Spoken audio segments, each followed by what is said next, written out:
scared of nothing and I'm scared to death. I can't breathe and I catch my breath, but I keep chasing that same old devil down the same old dead-end highway.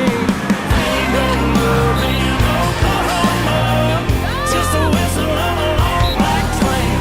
You'll know when it's coming for you, riding in on the wind and rain. Ain't no love in Oklahoma, just a whistle on a long black train. You'll know when it's coming for you, riding in on the wind and rain.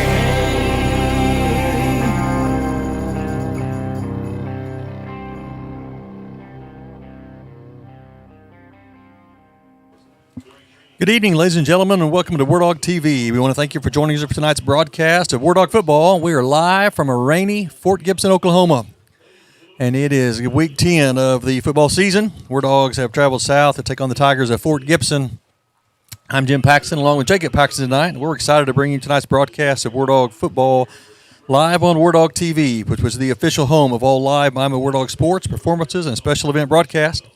Our goal is to create an environment for students to gain real-world experience in production and content creation. As a result, we will provide high-quality broadcast and video content to Wardogs around the world. Tonight's student broadcast team is made up of Kiara Richards, Ava Huff, and Sage Trussler. Also, special thanks to Miami Public Schools Director of Communication, Mr. David Frazier, who is the executive producer of all Wardog TV events. Jacob, hard to believe it is week 10 of the football season, and then this is the final regular season game. Of course, the Wardogs will be advancing to the playoffs for the third year in a row. They have secured second place in the district, which means next Friday night, the Wardogs will be at home at Robertson Field on the campus of NEO A&M College, and we'll host a playoff game for the first time, if my research was correct, since the year 2000. Wouldn't it be nice to have Jim Ellis give you that answer? It sure would. We sure miss Jim, and he would know all the information. Wardogs, like we said, they've already wrapped up their position in the district. They're going to finish second behind the top-ranked Wagner Bulldogs. But Fort Gibson still has a chance to get into the playoffs, even though it's kind of an outside chance. So it'll be interesting to see what Fort Gibson brings to the table tonight.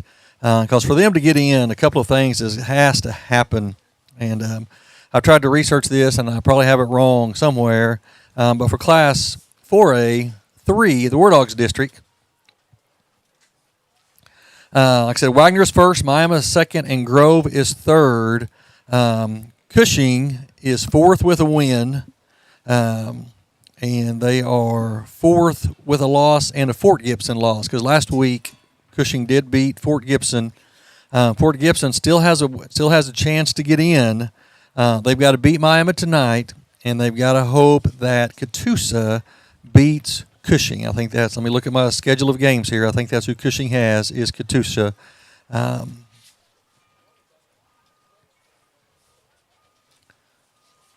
can't find them on there, but I think that's who they have.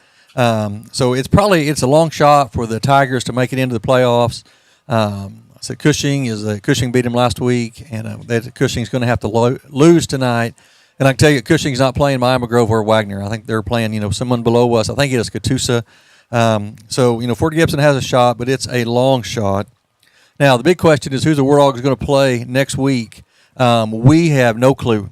And that district that we are matched up south of us, District 4A4, what we do know is that Ada is the champion of District 4A4. Ada beat Salisaw last night 40-14. Couple of big games tonight. Poto at Broken Bow and Tulsa McLean at Hilldale.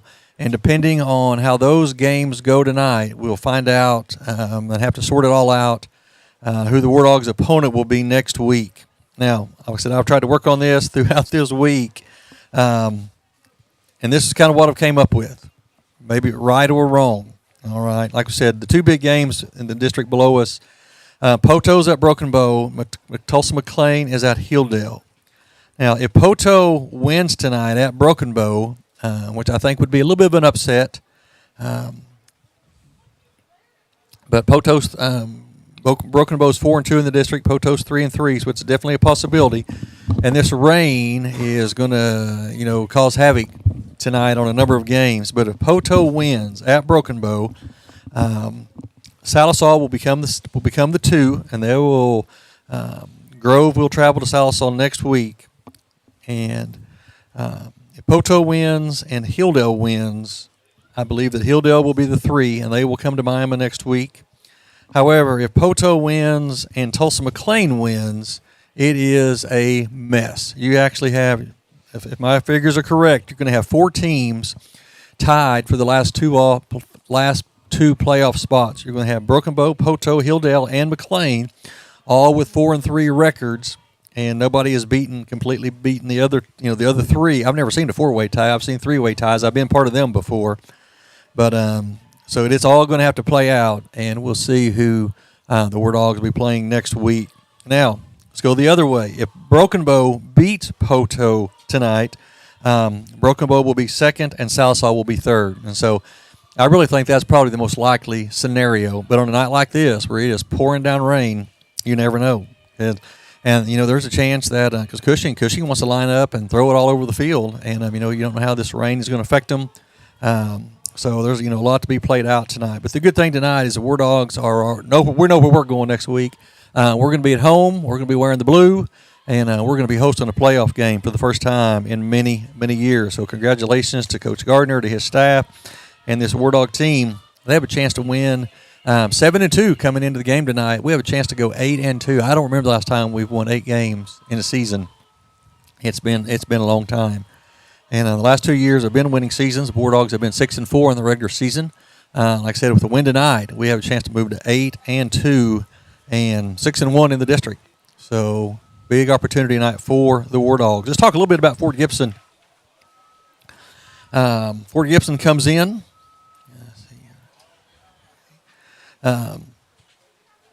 Fort Gibson will be one of the best teams to, I think, really not make the playoffs. Fort Gibson is 6-3 overall, with losses to Wagner, Grove, and Cushing. I mean, they've beaten everybody else. And usually if you have, you get, that many wins, you're usually in the playoffs, but there's a chance they will not qualify. So things have to fall into place for them. They're currently tied with Cushing for 4th place. But due to a 23-40 loss last week to Cushing, they will probably be left out of the playoffs for Fort Gibson to have a shot. They're going to have to hope that Cushing loses tonight, and they're going to have to beat Miami. And I really don't think either one of those will be happening. Be interesting to see how the weather affects Fort Gibson tonight. Fort Gibson definitely wants to throw it all over the field. Love to throw the ball deep. And like I said, right now it is raining, and it is raining pretty hard. Captains are getting ready to come out. Captains for Miami, Dylan Blundell, Xander Clark, Hayden Miller, and Sam Lillard on the field there for the War Dogs. Fort Gibson's captains just now working their way to the opposite sidelines. War Dogs coming out in the white jersey, gray pants, and those shiny blue helmets. Yep, and the way the water's hitting off of those, they make them shine real nice. Makes them look good. I like the white jerseys. That's we'll be able to see those numbers, see the big blue numbers on the back. And they're headed toward midfield right now. We're still about 7 minutes away from kickoff. I say we'll see how the coin. I always sitting here talking about the opposing team, and I always miss the coin flip. So let's see how this comes out. So I can tell you, Fort Gibson wants to throw it around. They like to throw the ball deep. They probably want to throw it about 75% of the time. This rain could definitely have an impact upon their game. Big key tonight for the War Dogs. Big key for the War Dogs is hanging on to the football, because you know what the War Dogs want to do. They're going to line up and run it right at you.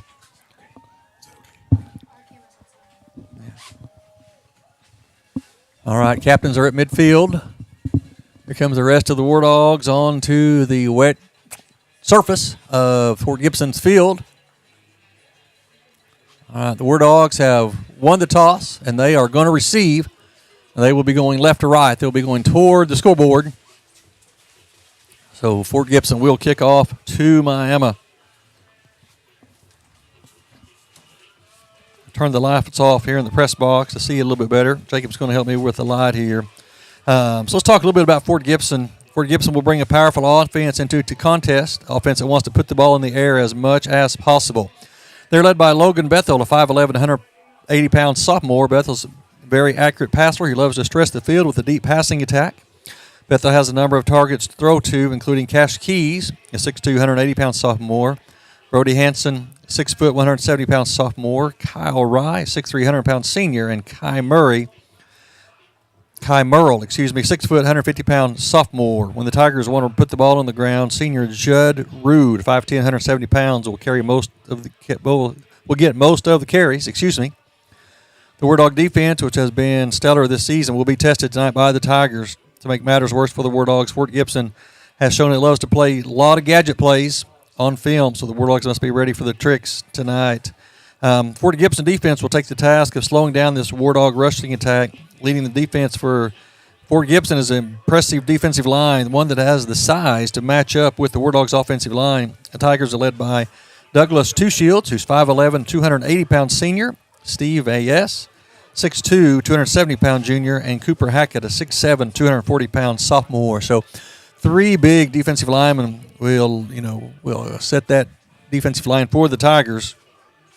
And I can tell you what people are going to do. They're going to try to stack the box, and they're going to try to stop the War Dog running attack. And what that's done all year long has left our receivers, Dylan Blundell and Logan Sumapong, and then at times Chris Kelly out of the tight end one-on-one. And Lillard's an accurate passer, and we've been able to take advantage of that a great deal this year. So Fort Gibson opened the season with 3 non-district wins over Berry Hill, Hilldale, and Glenpool. Fort Gibson opened district play with a loss to number 1 ranked Wagner, 14-54. They then defeated Oologah, 36-22. Lost to Grove, 13-42. Then defeated Skytook, 56-24. Catoosa, 49-19. Then lost last week to Cushing, 23-40. Well, it looks like the Tigers will probably be left out of the playoffs. Like we said, Bama has secured its spot in the playoffs. It will host a playoff game for the first time in almost 25 years.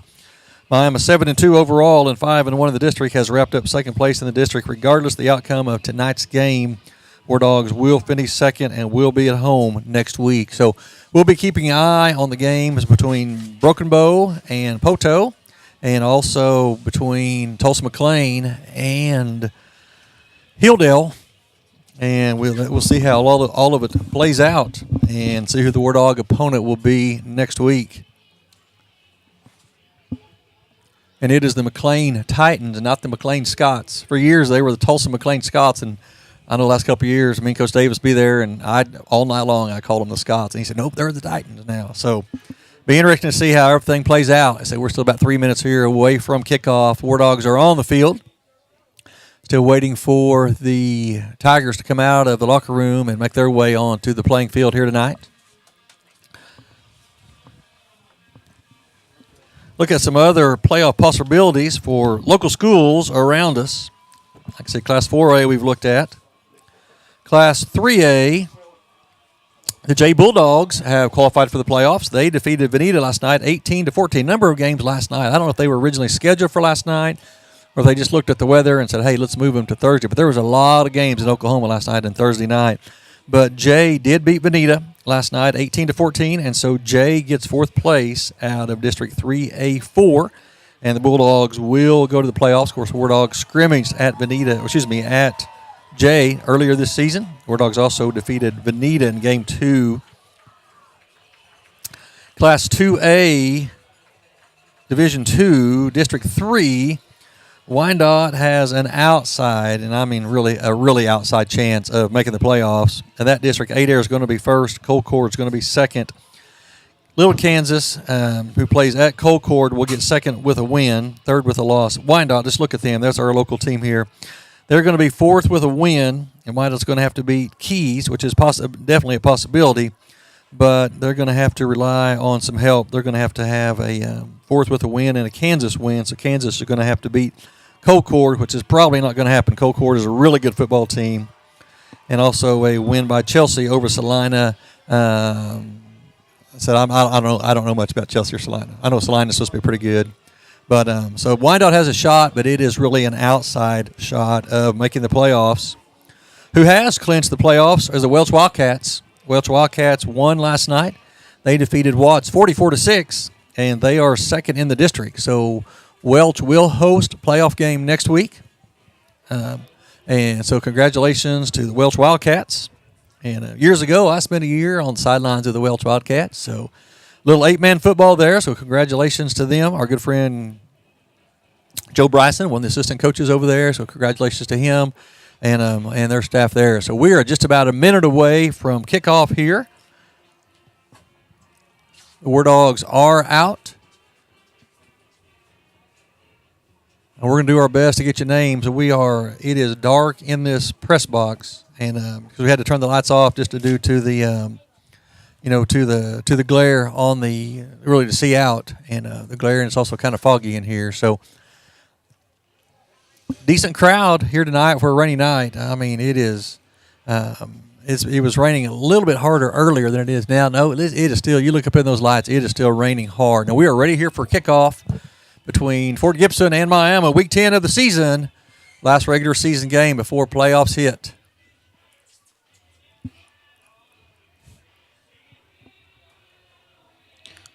Wardog switching something out. Red Howe having to come out and putting David Homer. I think Red had something wrong with his knee pads.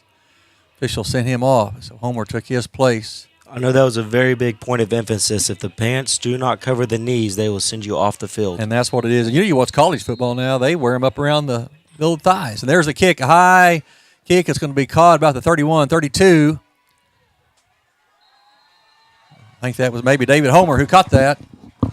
So War Dogs will take over, first down and 10. Ball at their own. Let's see where they mark it. So, yeah, they sent Red Howe. Ball's going to be at their own 36. They sent Red Howe out because his pants weren't pulled down far enough, covering his knees. And they sent Homer in there, and they kick it right to Homer. So David catches it, and he gets about 5 or 6 yards. War Dogs come out in what we've been calling the heavy set. That's double tight end with Hayden Miller, the big lineman, in the backfield with Kyler Walker. A little bit of a high snap, and the ball to Walker over the right side, and he's going to be kind of bottled up. A little bit of bad snap right there. Kind of got that play off to a bad start. And Walker doesn't pick up much at all. On first down, going to bring up second down and 10. Ball still right at the 36. See the 65, the big defensive end, 6'7", 240 pounds.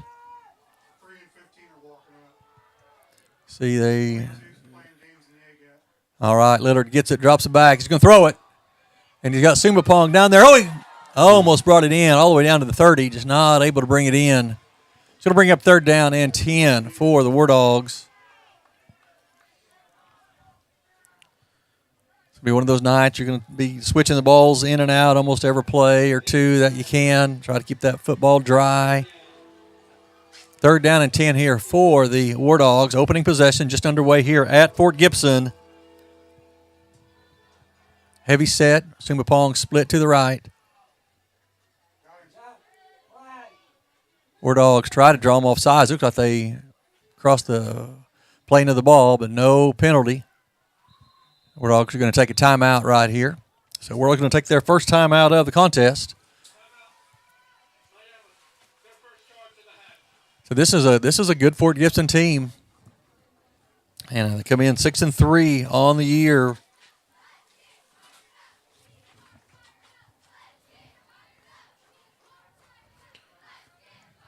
It'll be third down and 10 for the War Dogs. Key tonight is who can hang on to the ball. It's wet, and the thing about it is it's not that cold out there tonight. It's, I think, mid-60s maybe. A lot of times week 10, Jacob, it is sometimes freezing cold by this time, but it's not really that cold out here tonight. Let's see if Coach Gardner wants to go to his bag of tricks early in the contest. Coach Gardner has pulled, I tell you, this year he has pulled some tricks out of the bag throughout this season for big plays. See what he wants to do right here. Lillard gets it. He's going to roll to his right. Got Sumapong. It's going to be thrown over his head, out of bounds, incomplete. So we're all going to have to punt. One of the first times this year we've really come out and gone 3 and out. But we're all going to be forced to punt the ball here to the Tigers. Still a pretty steady rain falling here at Fort Gibson.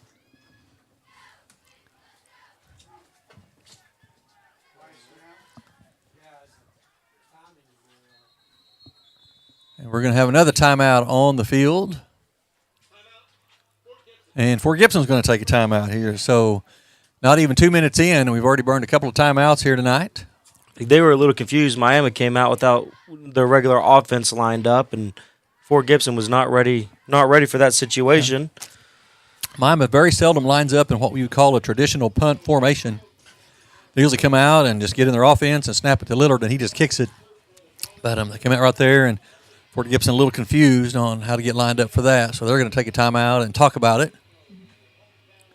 What you love to see the War Dogs do tonight is just grind out that clock and run the ball right between them, the tackles, and chew up huge, amounts of time.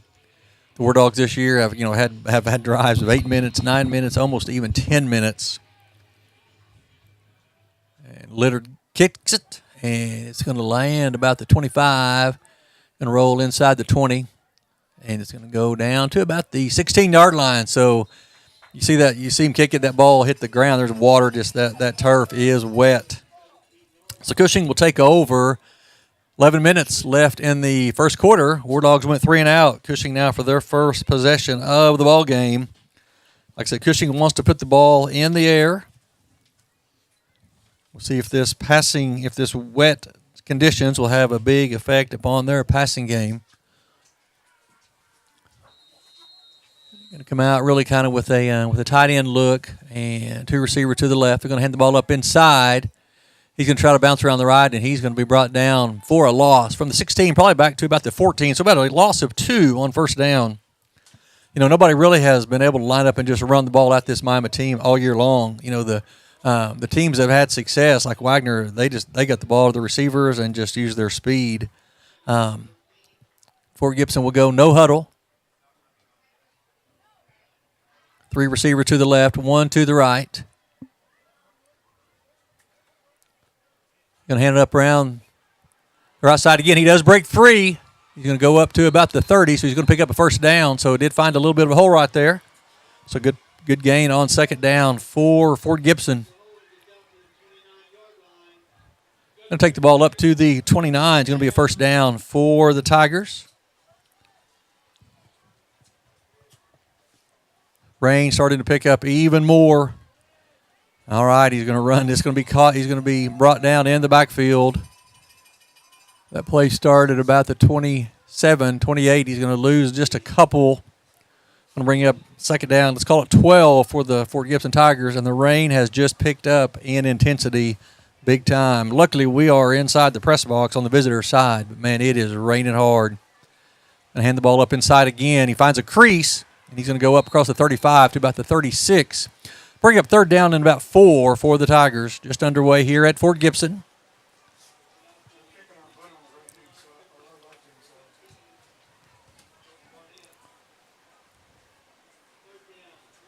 Hard count. Third down and 3 for the Tigers. Tried to roll the War Dogs off sides. War Dogs did not jump. Hand it off again. He finds a gap in there. He breaks free. He could go the distance. He's going to.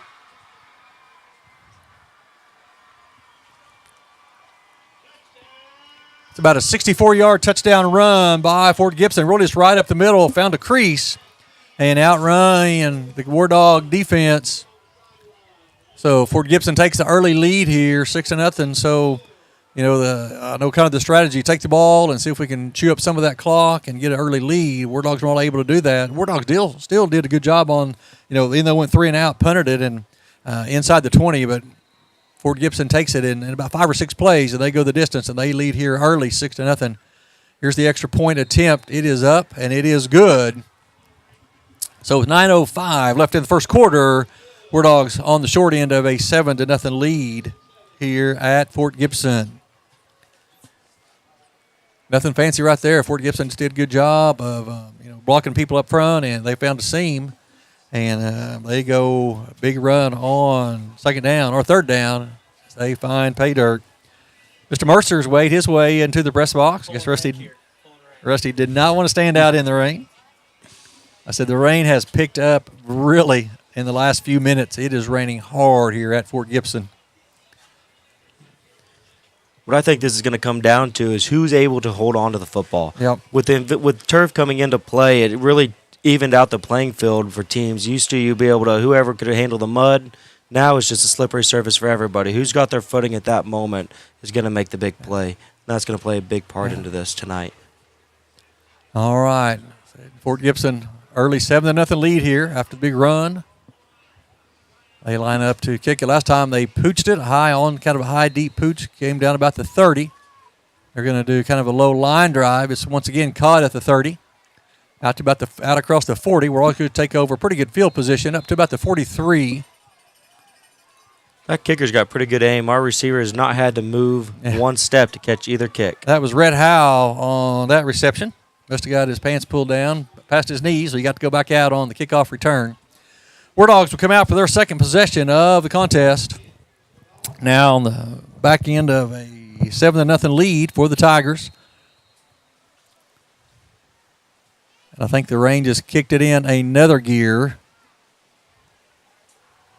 All right, a little bit of kind of a tight bunch look for the Wardogs. Lillard gets it, drops the ball. And I don't think it was a bad snap. I think he just dropped it, and he's going to lose about a yard. So that's the type right there. Just handling the wet ball is what's going to be the key tonight. And the Wardogs have had a little trouble so far. Had a bad snap on the first series, and then that one right there. I'm not sure if it was behind him or it didn't look high, but Lillard not able to pull in the snap. So it's going to bring up second down and 11 for the Wardogs. Kind of a tight bunch again to the right this time. Wardogs go with the hard cat, hand the ball off to Walker on the left side. He finds going to get to about the 45. He's going to pick up about 4 or 5 on the play. Going to bring up third down and a little bit long for the Wardogs. Let's call it probably third down and about 7. Walker got about 4 on second down. Ball sitting right at the 46-yard line. Here comes Bryce Barnes and Blundell into the game. Garfield coming out.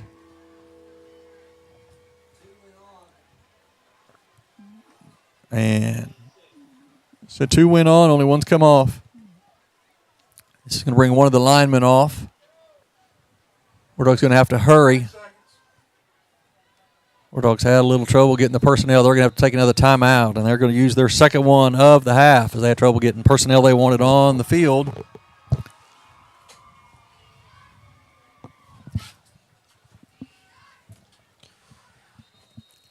$7:26 left in the first quarter. Wardogs down 7-0 here at Fort Gibson on a rainy night. For bad as conditions are, pretty good crowd has made their way south from Miami. Fort Gibson has a decent crowd, and it is a crowd tried to hide under the umbrellas tonight here at Fort Gibson.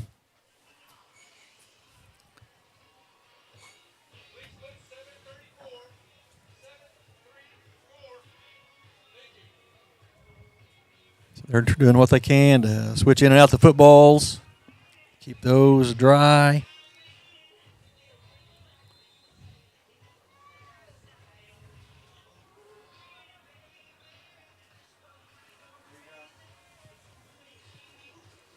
Hilldale leading Tulsa McLean 6-0. That's one of the games we'll be watching. Also Poteau and Broken Bow.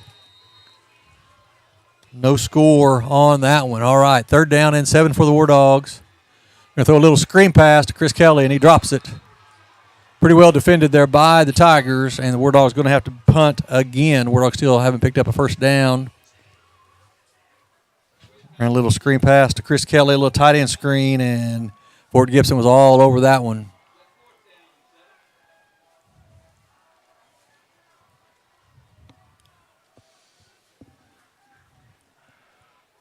On the bright side, my truck's getting cleaned now. Yep. All right. Wardogs in the offensive set. Hand it to Lillard. He kicks it. Pretty good kick. Fort Gibson has nobody back. Oh, that ball's going to go. It's going to be down inside the 1-yard line. What a kick right there. Fort Gibson put nobody back. Just wasn't going to take a chance on any kind of a fumble or anything like that. And that ball hit and took a pretty good bounce toward the goal line. And I was thought, oh, man, that's going to get in the end zone. The Wardogs were able, I think that was Sumapong, able to go down there and kind of get a hand on it. And it is first down and 10 for the Tigers. And the ball is inside the 1. So they are 99 yards away from pay dirt. Of course, last time they went about 85 yards and take them about 5 or 6 plays after they hit the big run.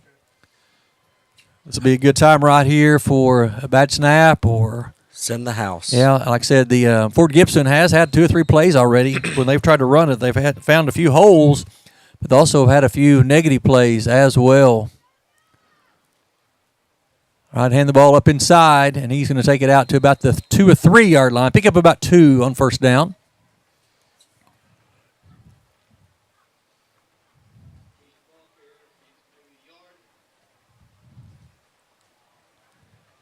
Let's call it second down and 9. Just give him a yard on first down. Fort Gibson switching in and out there. Personnel. Quarterback's back. He drops it. It's going to be short. It's going to be picked off. That's Dylan Blundell. Is going to pick off the ball about the 29-yard line. So there we talked about, Fort Gibson. They want to put it in the air as much as they can, and the Wardogs. There's the first turnover of the night, Jacob. We talked about it in the pregame. How who's not going to turn it over. Coach Mercer, do we know will we be broadcasting next week? I know that we get into playoffs. I know it depends on that, but he says yes. So we will be broadcasting next week. Wardogs will be at home the first round of the playoffs. So we want everybody to come out to Robertson Field and watch the Wardogs. If you're not able to, be sure you join us right here on Wardog TV. Wardogs come out in the heavy set. Going to hand the ball to Walker over the left side, and he's all the way down to about the 20. Big hole right there. Wardogs finally got some push. So Wardogs trying to punch one in here to tie it up. Blundell came up with the pass. So we said, Fort Gibson, they want to throw the ball deep. We had played Cushing a week or two ago. They want to throw everything kind of short. Fort Gibson loves to throw it deep, and you can just see that ball just died in the rain. And that was an easy pick. Walker gets 7 on first down. Going to bring up second down and 3. Ball's been spotted at the 21.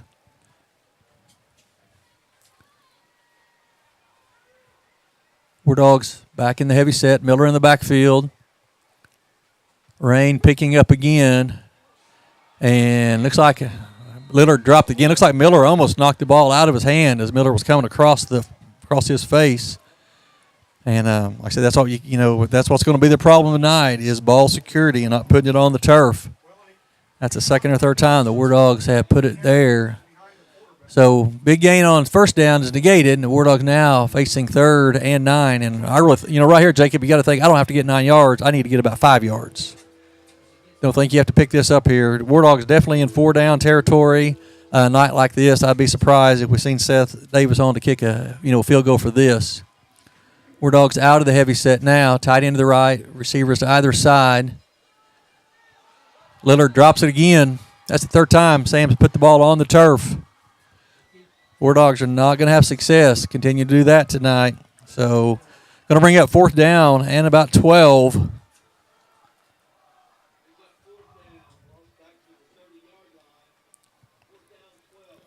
Wardogs need a big play right here to take advantage of the Blundell interception. Wardogs have already used 2 timeouts. Still have 23 seconds on the play clock, so plenty of time here. See if Coach Gardner pulls out one of his trick plays, or we're just going to play it straight here. Wardogs come out double tight end, 2 receivers to the right. Lillard gets it, drops it back. Scrambling out to his right. In trouble. Now reversing the field.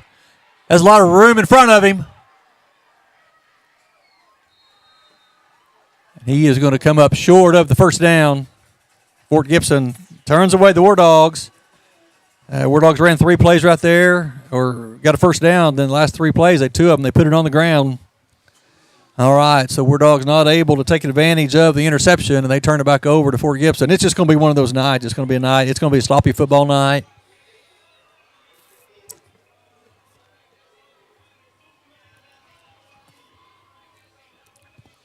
You got to think this is going to be the perfect opportunity if you can hold on to the football to run it.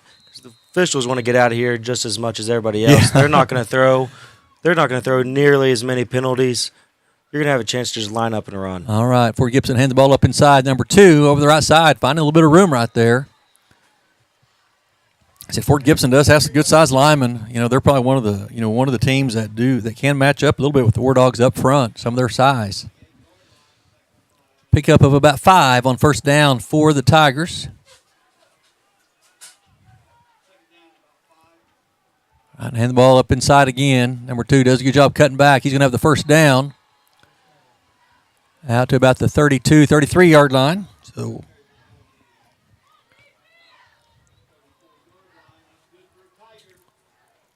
first down for the Tigers. All right, hand the ball up inside again. There's a seam, and they once again finding a seam in there. So Fort Gibson has kind of found something to hang their hat on. They're continuing to run just like an inside zone, and they're finding some holes in the Wardog defense right now. They're lining up with wide receivers in the backfield instead of their listed running backs. There's a constant rotation between 3 wide receivers. Second down and 5. Another first down for the Tigers. They take the ball up to about the 45-yard line.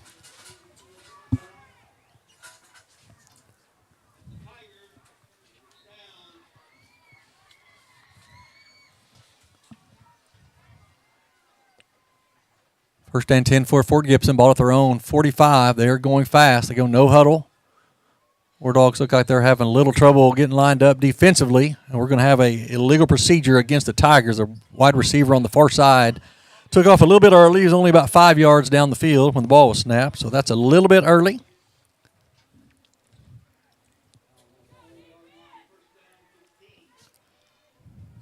First and 15 now for Fort Gibson. Ball back to their own 40. Wardogs had a hand on him in the backfield, but not able to bring him down. He's going to pick up about 6, going to go up to about the 46-yard line. They're just really running, nothing fancy. They're just running inside zone. And I'm doing a good job blocking up the defensive line and getting to our backers. All right, they're going to run it this way. He's going to cut back. Not a lot of room right there. Going to pick up only about 1 or 2. Going to bring up third down and about 8 for the Tigers. 2 minutes left in the first quarter on a rainy night here in Fort Gibson. Wardogs trailing 7-0 late first quarter. And kind of what we expected, a little bit of a sloppy game. Wardogs did force a turnover, but Wardogs have had trouble hanging on to the ball themselves. And there's the inside zone. Oh, the ball's on the ground. And it looks like Wardogs are going to get it. It is. Wardogs going to take over right at the 50. And that is Red Howe. I believe Red Howe came up with the fumble. Not a lot of room there for the Tiger running back. And you saw the ball kind of squirt forward and Wardogs take over. So second turnover tonight for Fort Gibson. Wardogs have not turned it over, but they put it on the ground about 3 or 4 times already. And you don't want to question stuff. But, this. Who does this game mean more to? Probably a little bit more to Fort Gibson. They're still fighting for a chance to get in the playoffs. Wardogs have secured their place.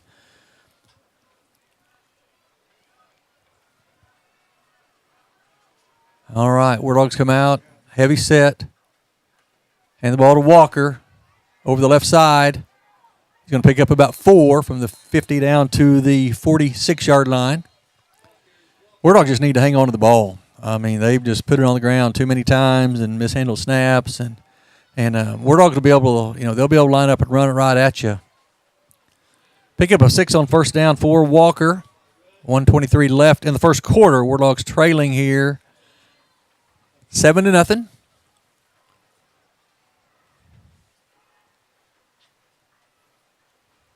Lillard's going to keep it around the left side, and he's going to be brought down in the backfield, and we're going to have a penalty. Probably going to be a holding from that place.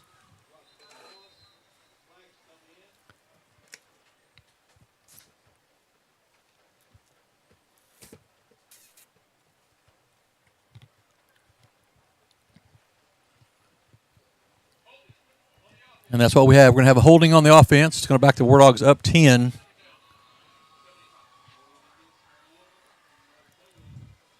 we second down again for the Wardogs. That was a play right there. I wouldn't have been surprised if Fort Gibson wouldn't have, declined that penalty. As Lillard lost a couple of yards, we're going to bring up 3rd and long. But they're going to back the Wardogs up. It's going to be, instead of 3rd and about 8, it's going to be 2nd and 16. Wardogs come out double tight. Blundell and Sumapong split to the right. Walker in the backfield with Lillard. And the ball up inside to Walker. He goes straight ahead. He's going to pick up about 4 or 5. It's going to bring up third down at about 13 for Miami. They have not been able to get the offense untracked as of yet on this wet field here tonight at Fort Gibson. This could be the last. Nope, let's see if the Wardogs want to run more. We could go to the quarter, but we're going to run one more. All right, double tight set for the Wardogs. Third down and 13. And we're going to try to draw them off sides, and if they're not going to jump, and so it looks like we are going to go to the quarter. So that's all right. So we got one quarter in the books here at Fort Gibson. The Wardogs on the wrong end of a 7-0 advantage for the Tigers. We're going to flip the field, and the Wardogs will be facing third down and 13.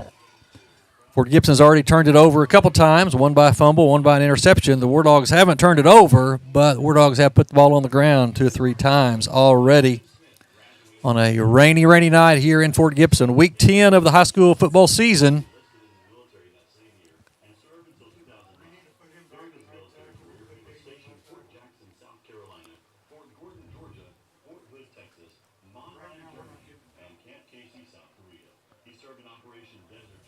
Still no score. Poto at Broken Bow. Still no score there. Cushing and Catoosa, no score there. Not a lot of scores coming in yet. Some of the state might be even dealing with some weather delays.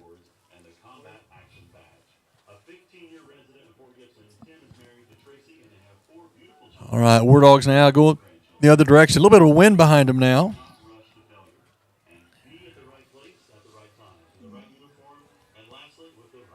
Wardogs coming out double tight. Nope, one tight end. A receiver to either side. Sumapong, the far side. Blunt, nope, excuse me. We do have double tight. Thank you, Mr. Smith, for your service to our country. We salute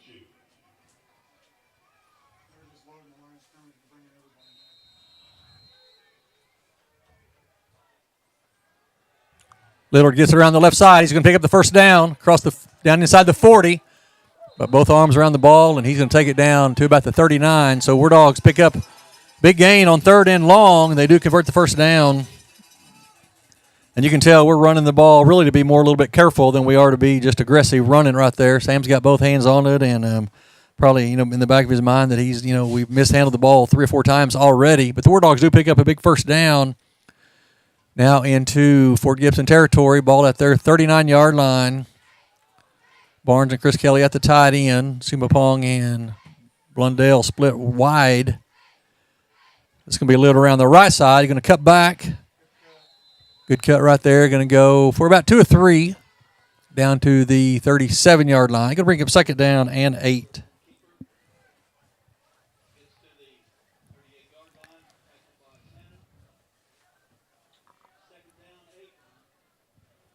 Just underway in the second quarter. Wardogs starting to put a drive together. Wardogs down 7-0 to the Tigers. Tigers scored on a big run on their first possession. Next 2 possession Tigers have been turnovers. Going to hand the ball to Walker on the left side. Still on his feet. Inside the 30. Down to the 25. He could go. No flags on the play, and Walker will go the distance. That's going to be a 37-yard touchdown run by Kyler Walker. The Wardogs are on the board. Seth Davis will come out to attempt the extra point to try to tie this one at 7. Looked like it took him a little bit to get his wheels going there, and he kind of kicked it in and was able to find, nobody in front of him. Kyler Walker goes 37 yards for the touchdown. There was a perfect example of how the rain can help and hurt you. They had two defenders right there ready to tackle him who both slipped and fell to cause him to go untouched. Yeah, it's harder on the defender. They got to plan and react, and I'm there. All right, here's the extra point attempt for the Wardogs. There was a snap to hold the kick.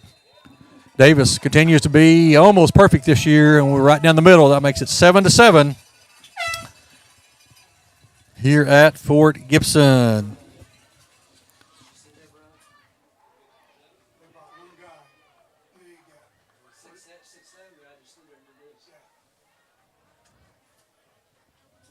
All right, so Wardogs take advantage of the turnover at near midfield, and they take it in, all of it on the ground. And with 10:48 left in the first half, we are all tied at 7 here at Fort Gibson. Rain has let up a little bit. It's still raining, just not as hard.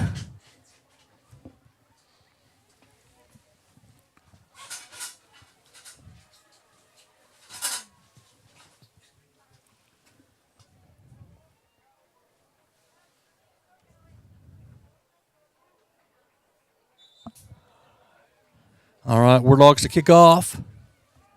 Seth Davis will handle the kicking duties for the Wardogs.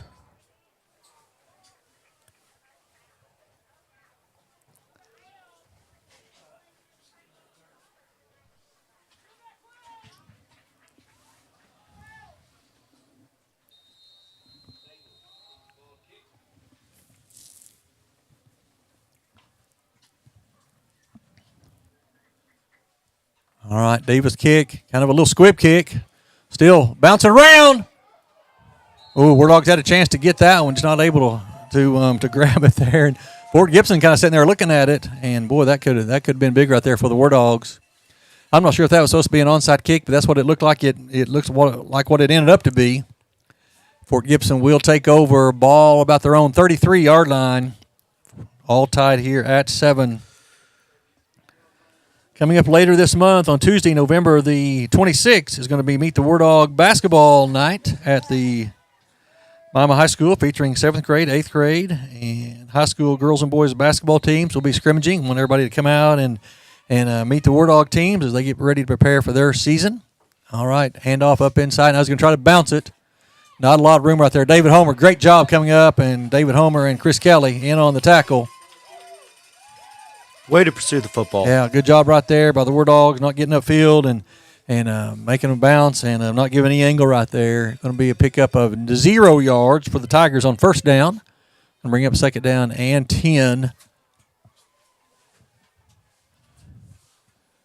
All right, Fort Gibson hands the ball right up inside. Boy, there was a big hole right there. I'm not sure if the Wardogs were on a blitz, but that was a hole that opened up, and there wasn't anybody there in the middle of the field.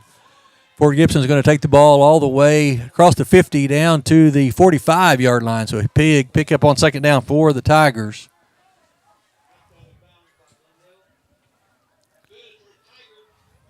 All right, Wardog's not really set yet. Hands the ball off to number 4. Ball's on the ground again. Wardogs got it. Wardogs are pointing their way. Wardogs are saying they have it. The officials have not yet. Yes, they do. There it is. That's the third turnover tonight for the Wardogs. Wardogs will take over. Ball at their own 45. And so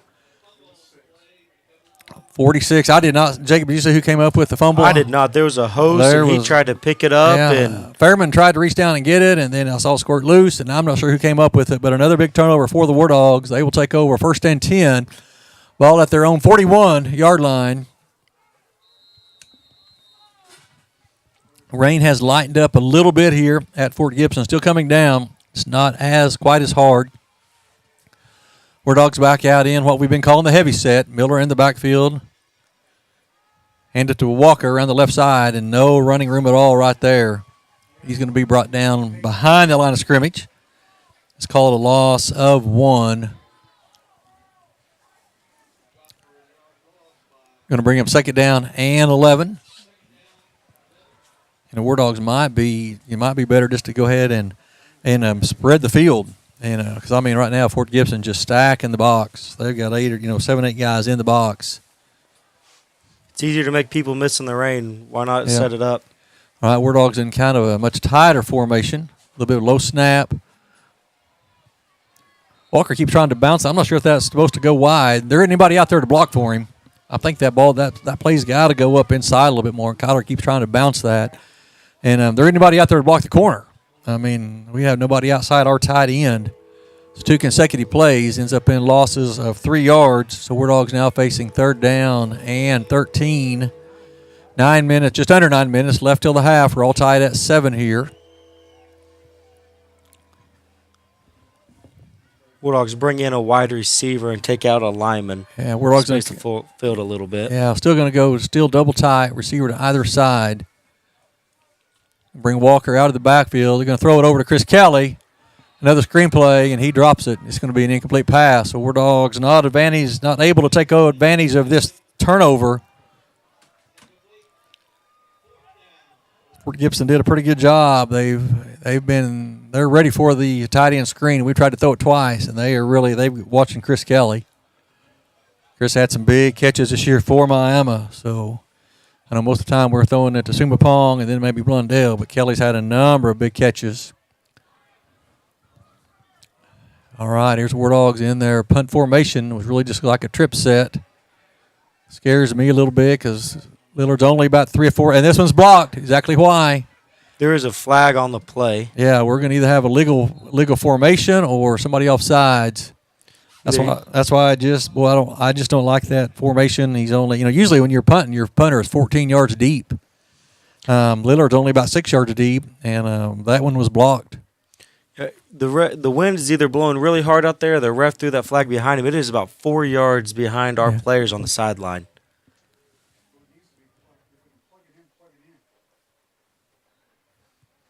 Let's see what we're going to have here. It's going to be against the Wardogs, I believe.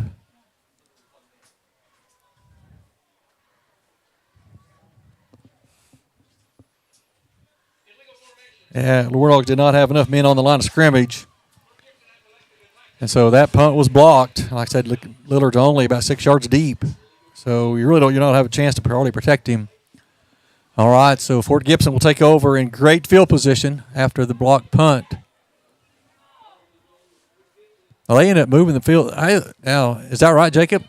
That's not right. The officials screwed that up. You either decline it or you take the penalty. You don't get to decline it and take the penalty. And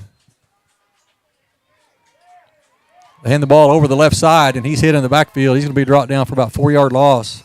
Officials messed that one up. You can either take the penalty or you can decline it. They said they wanted to decline it, so they gave them the ball and then marked off the penalty. That is not correct. But either way, Wardog's come up with a big stop on first down. Going to bring up second down and 13 for the Tigers. Put them where the ball should have been out of the gate. Tigers 2 receivers to the left, 1 to the right. They hand the ball up inside. He finds a gap. Homer comes up and takes his feet out from under him. Going to pick up down to about the 42-yard line. Going to bring up third down and about 7 for the Tigers. I'm not sure if Fort Gibson's been able to get off and block our backers, but there seem to be, once they get past that initial line of scrimmage, there's nobody there. Chris Kelly lined up in the middle. All right, they're going to hand the ball up in the middle again, and he's going to be hit in the line of scrimmage. Oh, Homer comes up, hits him hard. Good job right there defensively. Chris Kelly, David Homer on a big hit right there, and that's going to be a loss of about 1.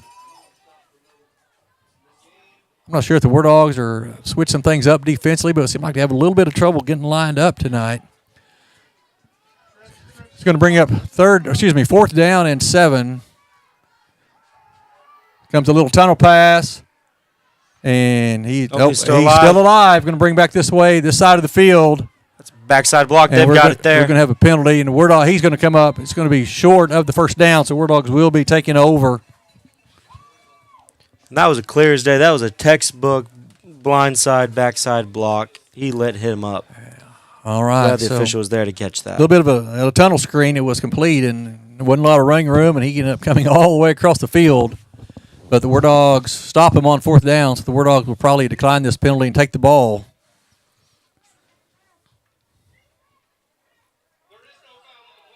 Now they're saying no foul on the play. Either way, the Wardogs are going to take over here. First and 10. Ball at their own 38-yard line. Some of our fans are letting the officials know they didn't really like that call.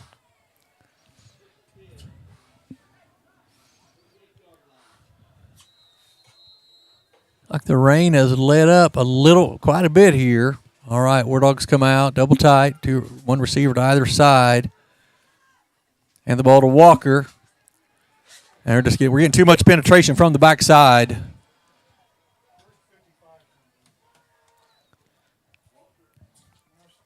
Fort Gibson putting a lot of men up on the line of scrimmage. And their penetration is hurting us right now. Walker picks up maybe half a yard. We're going to call it 2nd down and 9 for Miami. 6:15 left till halftime. We're all tied up here at 7. And getting a little bit of a reprieve right now from the rain. Little's going to keep it around the right side. Going to spin up across the 40 up to about the 42. Pick up about 4 or 5 on the play. Actually going to mark him back at the 41-yard line. Like he had a little bit further there, but brought him back on the spot. So we're going to bring up 3rd down. Let's call it 7. Here's a score from Broken Bow. Poto 3, Broken Bow 0 in the 2nd quarter. So that's one of the games we're kind of watching to see who the War Dogs' opponent will be next week. 3rd down and 7 for the Dogs here. And the ball up inside to Walker. He's going to find a big gain out across the 50, down across the 45. He's going to have the 1st down all the way down to the 42. Good run right there by Kyler as he was kind of patient and let the blocking develop. Didn't try to bounce that one outside. Now, once he hit the line of scrimmage, then he bounced it out. But those are designed to get up inside. And War Dogs find, once again, on 3rd and long, find a big run. And they convert. It's going to be 1st and 10 in Fort Gibson territory down to the 42-yard line. So big run there by Kyler Walker.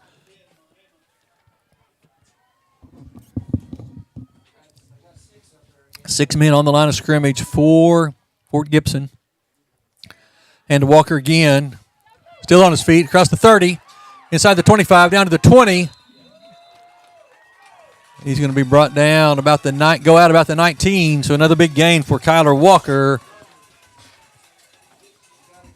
Kind of found something there on this left side. Going to be 1st and 10 War Dogs. Ball in the red zone right at the 19. So kind of back-to-back runs by Kyler Walker. War Dogs in the red zone.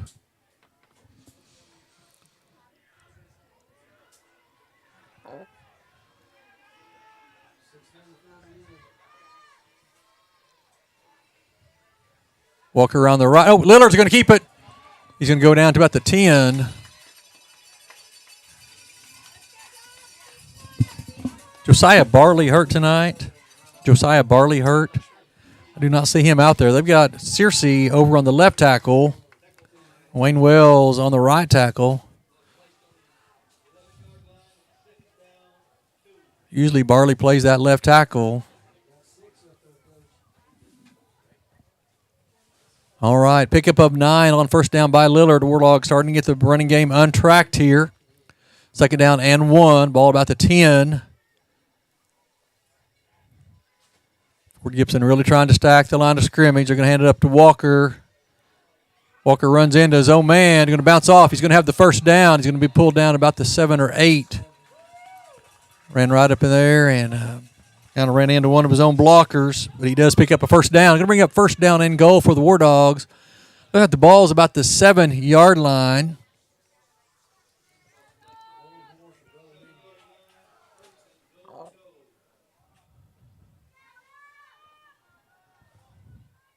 .350 left in the till halftime. War Dogs and the Tigers all tied at 7.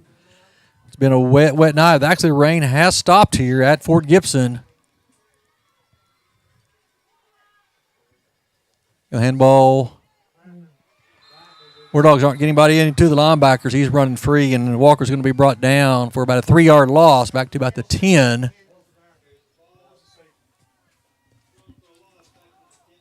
All right, going to bring up 2nd down and goal for the War Dogs. Ball at the 10.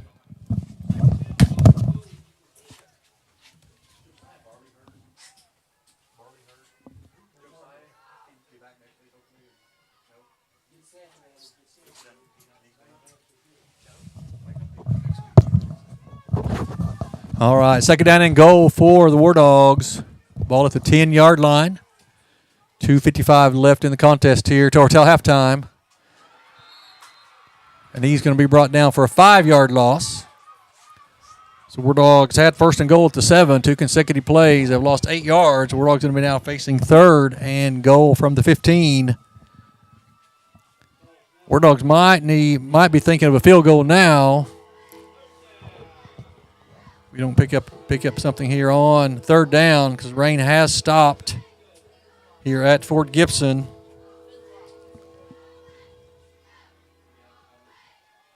Josiah Barley, the Wardogs' big left tackle, is injured and not playing tonight.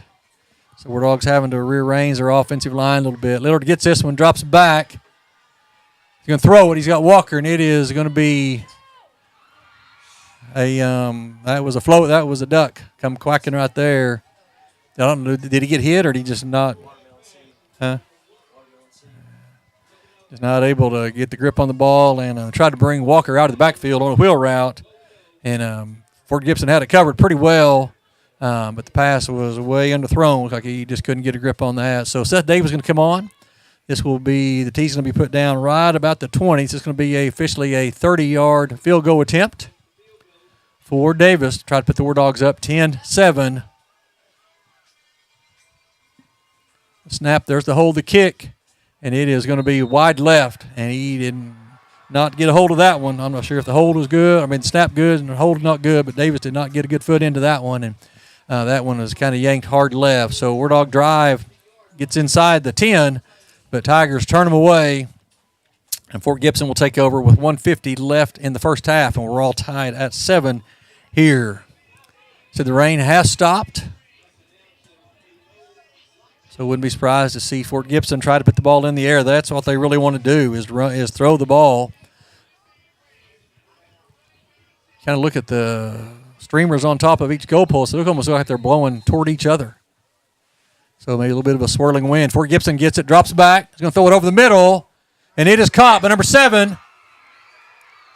David Homer's the only one back there. He's going to go the distance. Little kind of a deep slant over the middle.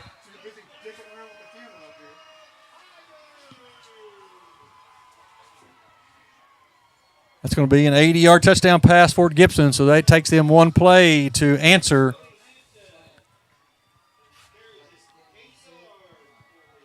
It's 1:44 left in the first half, and Fort Gibson hits another big play. The first touchdown run was about a 75-yard touchdown run. Here we have an 80-yard pass play. So just a little bit of a deep slant, hit it over the middle, and War Dog's not able to bring him down, and he goes the distance. And here comes the rain again. You know it stopped long enough to let them complete that pass. Here comes the rain again, and pretty hard. Fort Gibson for the extra point attempt. A little bit of a high snap. Not a pretty kick, but it gets through. And Fort Gibson takes a 14-7 lead with 1:44 left in the first half. Fort Gibson will get the ball to start the second half as well.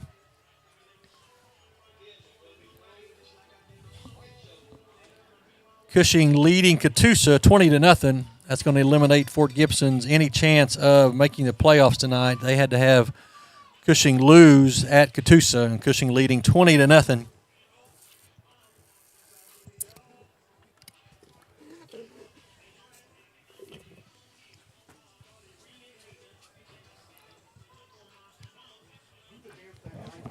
Grove leading Skytook 7-0 in the second quarter. Hilldale over McLean 7-0 in the second quarter as well. So keeping some eyes on some of those games from District 4A4. That will have an impact on who the War Dogs play next week in the playoffs. Like we said, the War Dogs have already secured second place in the district. War Dogs will be hosting next week at home. Come out and watch the War Dogs' first home playoff game in many, many years. You're able to come out, join us right here on Wardog TV. We will be broadcasting the game next week. All right, where's the kick? And it is going to be taken about the 20-yard line, is dropped by Connell, and he's going to fall on about the 19. So the weather having impact upon this one tonight. Fort Gibson has turned it over about 3 times already. War Dogs have not been able to take advantage of that.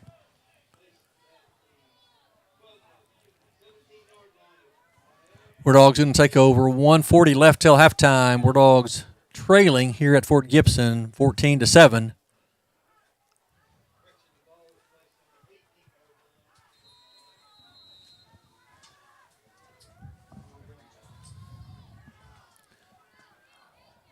War Dogs come out 2 tight ends, 2 receivers split right.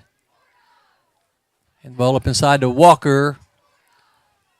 He's going to take it out across the 20, out across the 25, up to about the 26-yard line. We'll see where they put him down. He'll pick up about 7 or 8. Good play, good gain right there. Not a lot of time left till halftime, though. Wardogs only have one timeout remaining, I believe. Spun into his own offensive lineman right there. Caused him to lose his footing and the defense to catch up. Let's see how they run it again. All right, second down and 1. 1:12, clock is moving. Late first half. Wardogs trailing 14-7. And hand up inside to Walker again. He's going to have the first down out across the 30 to about the 32, 33-yard line. They're going to move the chains, and we're going to have a flag coming in from the side official. That was really late. Very late penalty. Let's see what that is.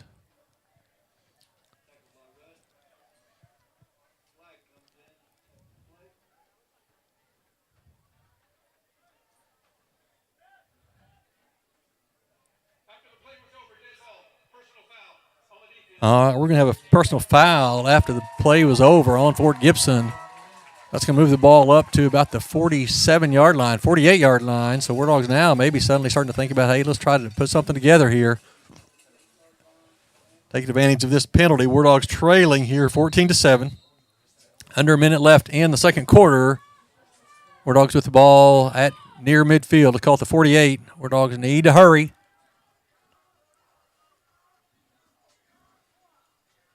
Lillard keeps it up inside. He's going to grow across the 50 up to about the 49-yard line. Pick up about 3. You're going to bring up second down and 7. Clock continues to wind. You're going to have to hurry back to the line. So no urgency at all. 25 seconds, 24 seconds.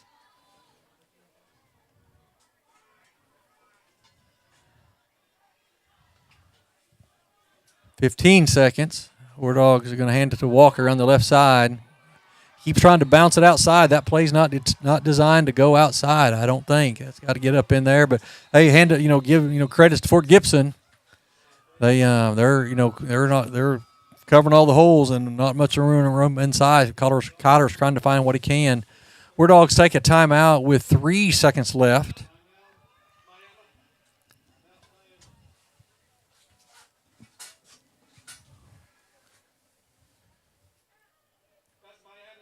That's our last time out. What's been kind of a sloppily played game on both sides. Wardogs have not turned it over, but have put the ball on the ground. And really, Wardogs have had more negative plays tonight than we've had in a long time. Negative plays in the run game. Mishandled snaps, mishandled handoffs. I said, I know it's a wet night here in Fort Gibson. All right. We're going to have one more play here. 3 seconds till halftime. They're just going to hand it up inside to Garfield. Still on his feet. All the way down to about the 32-yard line, but that's going to be the first half. And so, all right. So 1 half here in the books at Fort Gibson. It's a wet, sloppy night here. And Fort Gibson leads this one 14-7. Wardogs will be kicking off to start the second half. So we're going to be back here in about 15 minutes for second half action between Miami and Fort Gibson.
No, the live. All right, welcome back to Fort Gibson, Oklahoma. We're at halftime here. War Dogs trail Fort Gibson 14-7. What's been a wet, sloppy night so far here at Fort Gibson. Fort Gibson has turned it over about 3 times. War Dogs have not turned it over, but they put the ball on the ground several times is having a hard time moving the ball against this Fort Gibson defense. A lot of negative plays so far for the War Dogs. Stuff we haven't seen really this year. Where we're running the ball and losing 3 or 4 yards at a time, and Fort Gibson, they're just stacking the line of scrimmage and probably putting more up there than we can block, and just daring us to throw the ball. I think we've only thrown it once. Maybe we tried to throw a couple of screen passes and then one downfield. So I think the War Dogs are 0 for 3 and throwing the ball. Unfortunately, Fort Gibson has one big reception, is an 80-yard touchdown pass late in the first half. That's the difference there, 14-7. War Dogs had driven down, had first and goal at the 7, but 2 consecutive plays, and we ended up with third and goal at the 15th, and War Dogs then missed a field goal. And on first or second play, Fort Gibson hits a little slant, and he splits the defense and goes 80 yards for a touchdown. And that's where we're at right now, 14-7. War Dogs on the short end of this one. War Dogs will be kicking off to Fort Gibson as we start the second half. Looks like the rain has kind of stopped. It's kind of hit and miss. It's been really heavy at times. Looks like right now we're getting a little bit of a reprieve from the rain.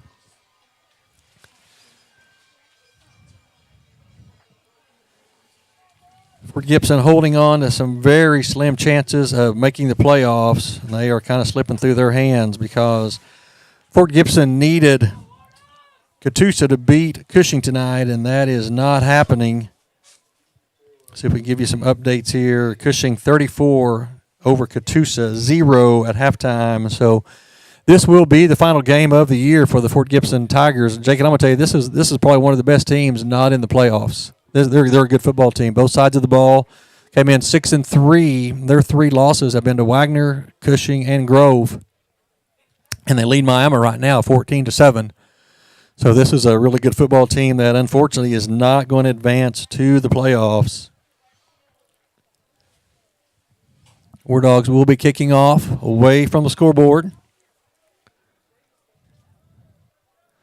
Grove leading Skytook 14-0 at halftime. Hilldale over McLean. That's one we're keeping an eye on. Poto leading Broken Bow 17-0.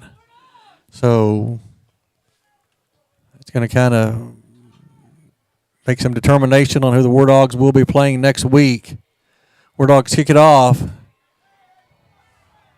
And he's going to be tackled inside the 20, down about the 14. So got the ball and ran back and forth for a while, but didn't pick up a lot of yards. So Fort Gibson will take over as we start the second half. Fort Gibson leading Miami 14-7 in the final game of the regular season. So the War Dogs have already secured second place, and they will host someone next week at Miami. We probably won't know who it is until maybe morning.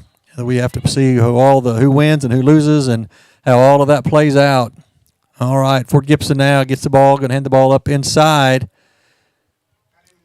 Missed a couple of tackles, had a chance to bring him back in the backfield for a loss, and War Dog can't bring him down. He's going to go from the 16 up to about the 20-yard line. Pick up about 4 on first down for Fort Gibson.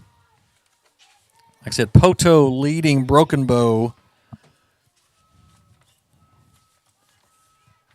So look at the playoff possibilities here. All right, ball is snapped and dropped by the Fort Gibson quarterback. He's going to roll out. He's going to throw the ball way out of bounds. So Poto leading Broken Bow 17-0, which means Sallisaw will be second, and Hilldale is leading Tulsa McLean 14-0 at half. If Poto hangs on to win and Hilldale hangs on to win, I think that Hilldale will be the War Dogs' opponent next week, but we'll really probably let it play out and just let the state tell us who's coming. Third down and 6-4, Fort Gibson. Quarterback gets it, drops it back, and it is caught over the middle. It's going to be a first down. The War Dogs are right there, but he comes up with the catch. It's going to go up to about the 32-yard line. The slant is always open. Slant and the hitch is always open, and what Fort Gibson scored their touchdown, hit a slant and split the War Dog defenders and went 80 yards for a touchdown. They pick up a big first down right there.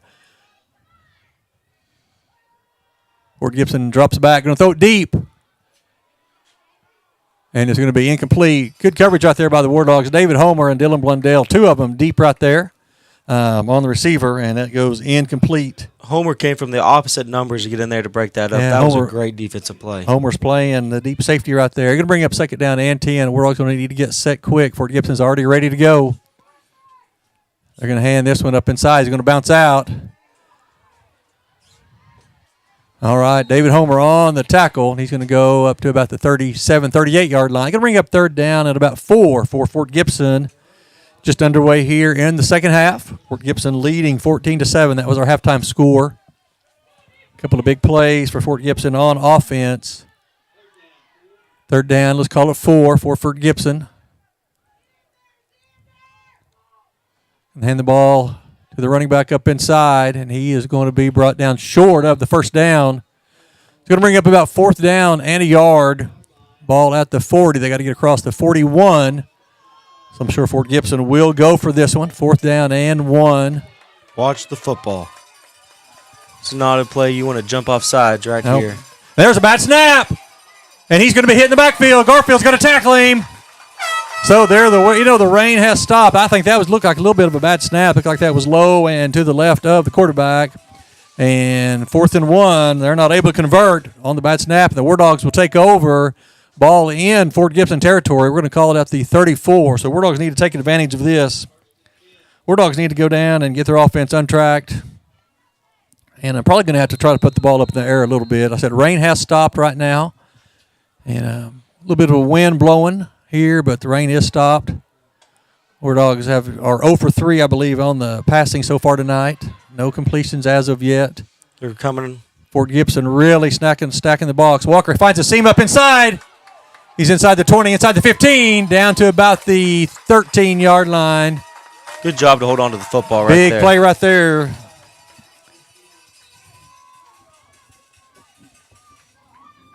Going to bring up first and 10. Ball about the 13, so big run on first down for Walker. He finds a seam right up in the middle of the Fort Gibson defense. War Dogs down here a while ago and couldn't get anything done.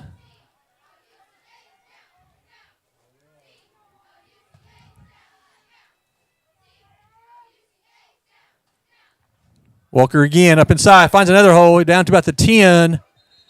Inside there. Let's see where they're going to mark him. Looks like about the 11. Going to be right at the 10, I believe. So pick up about 3.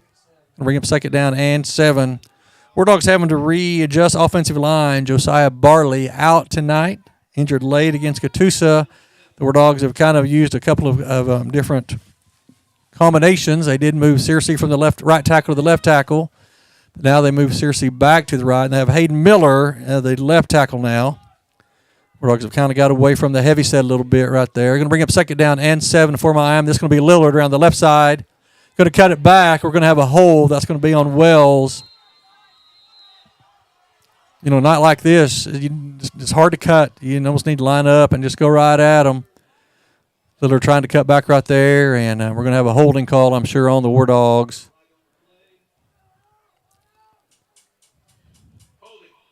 And that's exactly what we have. So that's going to back the War Dogs up. It's going to bring up second down and about 18 for the War Dogs. They can pick up a first down inside about the 2 or 3. War Dogs can pick up a first down.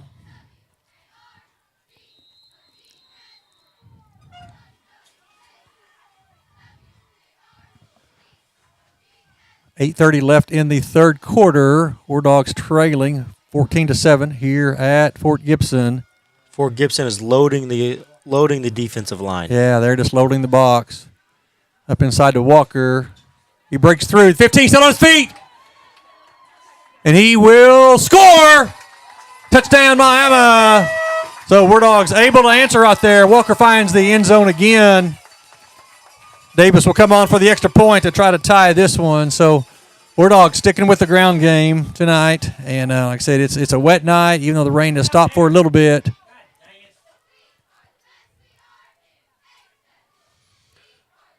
They keep handing it up. That defense is shifting towards their running back anytime he breaks. If Leary was to pull it, he got room to run on both sides. It worked out either way. Looks like the War Dogs are going to go for 2 here.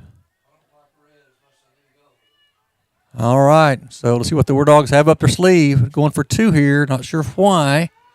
Going to hand the ball up inside to Walker. It's going to be Little around the right side, and he's not going to go anywhere.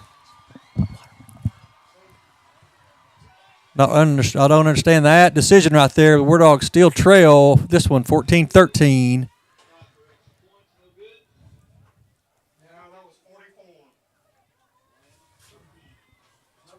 Lillard, anytime Lillard has tried to run it tonight, because War Dogs, Lillard runs a lot. You know, he fakes that, and we run the counter back with him, and they've been there on him all night long. So Lillard does not have any positive yardage really tonight. Tried to run that on the 2-point conversion. I'm not sure why we tried to go for 2 right there, but the War Dogs still trail now by 1, 14-13, 8-11 left in the third quarter.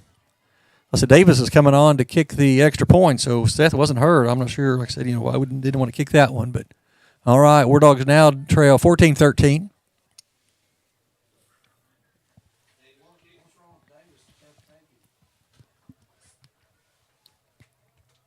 Davis kicking off. War Dog defense came up with a stop on 4th down, and the War Dog offense able to turn it into points. There's the kick. Go down the right side. That's going to go in the end zone. And Fort Gibson will take over on the 20.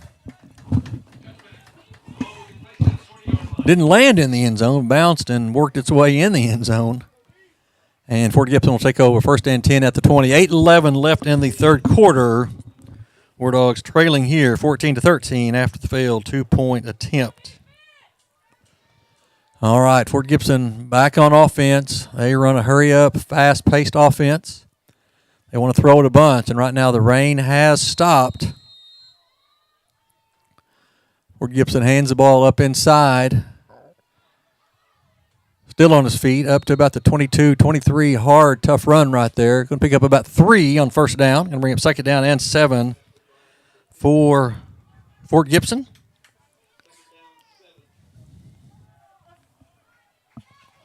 Fort Gibson to the line of scrimmage quickly. Hand the ball up inside again. Fairman on the tackle. He's going to come up to about the 27-yard line. Going to bring up 3rd down and about 3.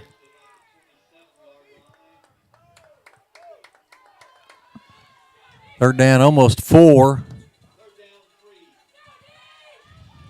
Tigers got to get across the 30. And hand the ball around the right side. He's going to be brought down in the backfield. That is Wayne Wells on the tackle. And he's brought down about the 25-yard line. And Fort Gibson going to send the punt team out. So back-to-back 4th down stops for Miami. And Fort Gibson going to be forced to punt. We talked in the pregame. They like to run a lot of gimmick plays, and so they really don't have anything to not to show. This is going to be their final game of the year. This might be a place they want to try a fake punt here. Nope, and they're going to snap it and kick it. It's going to land about across the 40, down to about the 35, inside the 35 to about the 33. We do have a penalty on this sideline. All right, penalty on this side here. All the way up, almost at midfield, so probably going to be, I would predict, holding during the kick on the War Dogs. We're going to have a sideline warning. Mama coaches and players too far out on the field. Players and I'm going to say coaches too far out on the field, I bet. The first one's a warning. The second one is a penalty. So no harm right there. War Dogs will take over 1st and 10. Ball at their own 33-yard line. 6:40 left in the third quarter. War Dogs trailing here at Fort Gibson 14-13. 2 touchdown runs tonight by Kyler Walker.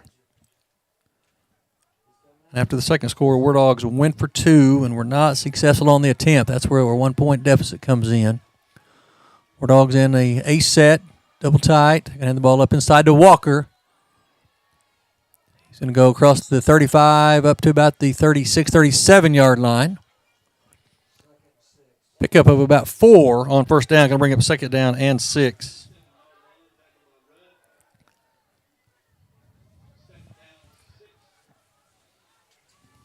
Halfway point of the third quarter. Luckily, right now, the rain has stopped at this time. We had heavy rain at times in the first half.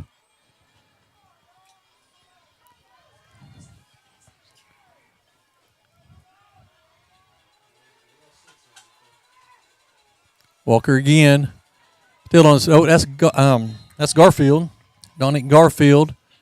He's going to go up to about the 37-yard line. Going to bring up third down and a long 4 for Miami.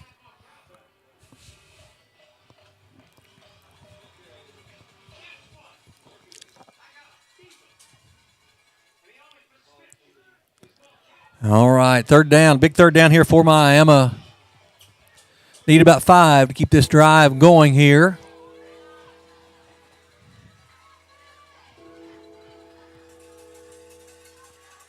Six-man line to scrimmage for the Tigers. Lillard gets it, rolls right. He's going to throw it. It's caught by Chris Kelly. He's got the first down out across the 50. Still on his feet. Just a little tight end out right there. A little tight end delay right there. And you can tell Sam was really being careful with that. Almost kind of shot-putted that ball to him. But Chris Kelly brings it in. And the War Dogs move the chain. So big first down right there for Miami. They move the ball across the 50 into Fort Gibson territory. First and 10 Miami at the 49. It doesn't matter how it gets there, as long as it gets there. That's right. Chris Kelly kind of stepped in like he's blocking and then just peeled his way out in the flat, and he was wide open right there. That was an easy pitch and catch, and War Dogs pick up much needed first down. Six-man line of scrimmage for Fort Gibson. Hand the ball up inside to Walker, and he's going to fight forward for about 4 yards. So they have 6 guys on the line of scrimmage. They're just really stacking the box, saying, we're going to take away the run. And they've done a pretty good job of it tonight. Walker has hit some big runs. But for the most part, they've done a pretty good job of bottling up this Miami rushing attack. And on a wet night like this, it's just been hard to get the passing game untracked. Second and 7 for Miami. Ball at the Fort Gibson 46-yard line. Got 6 in the box on the defensive line. Yep. And then linebacker makes 7. Walker around the right side, still on his feet.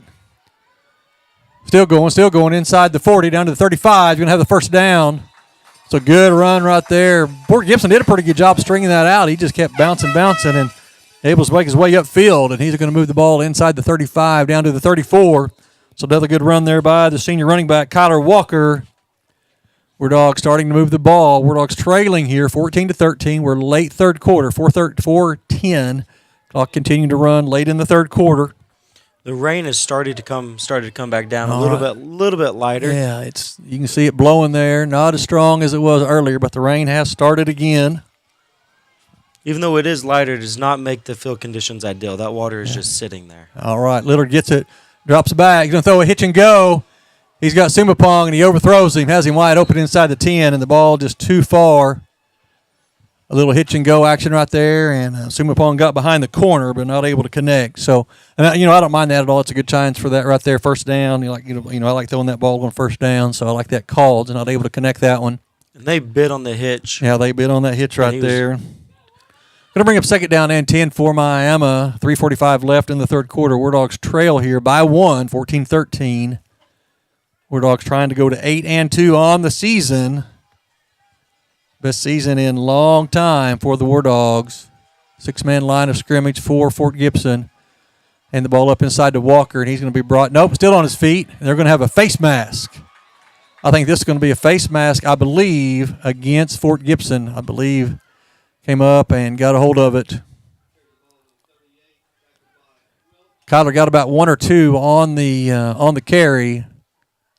Officials are talking about this one, and Fort Gibson's turning and walking the other way. It's going to be a face mask.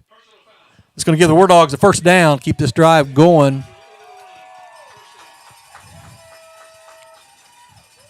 Going to move the ball inside the 20 down to about the 17-yard line.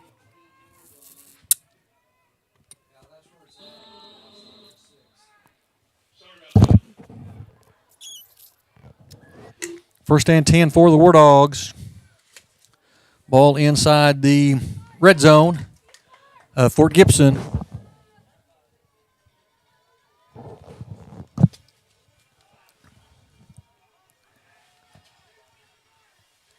A lot of movement by Fort Gibson on the defensive line. This is going to be Lillard around the left side. Plants does have a good job. Cuts back inside the 15 and goes airborne up to about the 14. Pickup of about 4 for Sam on that one. We're going to bring up second down. Let's call it 6 for Miami. Wardogs knocking on the door here. Wardogs probably in field goal range right here. We did miss one earlier. But the rain has let up a little bit here. Like the rain maybe has stopped again.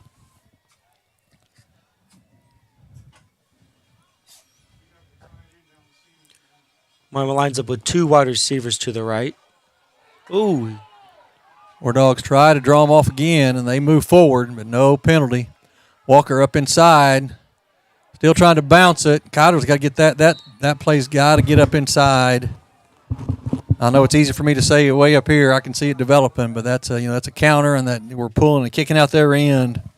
You're going to go right off his hind end. Yeah.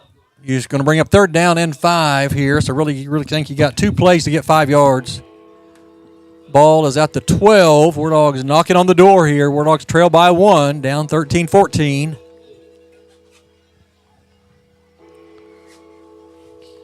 Once again, we want to thank our student production team. Kiara Richards, Ava Huff, and Sage Trussler. They've been working in and out of the rain here tonight. They've had to be outside somewhat on the camera. And we're going to get a timeout here. We're going to have Wardogs going to take their first time out of the second half. So Coach Gardner wants to talk about it. We're facing a third down and 4, ball at the Fort Gibson 12. So I want to make sure we're all on the same page and not any confusion here. Wardogs have put together a pretty good drive right here.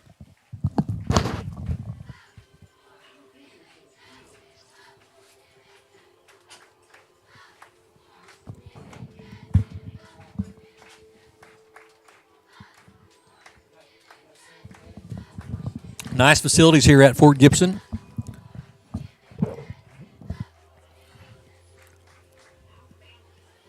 On a wet night on week 10 of the football season.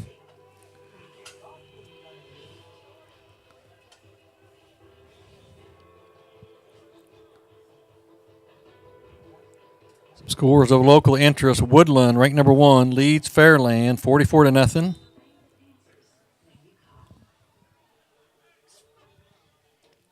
We can find a Wyandotte score. I know Wyandotte had an outside chance of making the playoffs.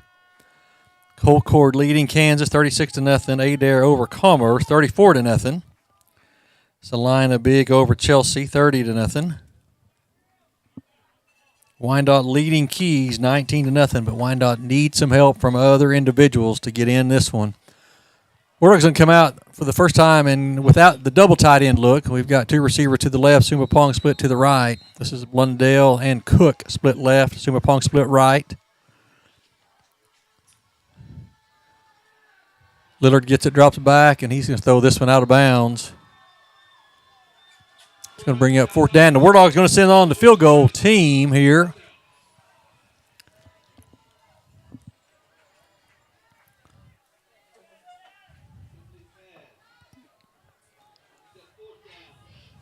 Going to bring up fourth down and 4 for Miami. 1:30 left in the third quarter. Going to put the tee down at the 17-yard line, so this will be officially a 27-yard field goal. Davis missed one earlier in the pretty heavy rain. So the rain has stopped here. See if we can maybe get a little bit better snap, a little bit better hold, a little better contact. There's a good snap, good hold kick. Davis puts that one up, and he nails that one right down the middle. 27-yard field goal, and the Wardogs take the lead for the first time tonight. 1:26 left in the third quarter. Wardogs go up 16-14. There wasn't any doubt about that one, Jacob. Well, he booted that.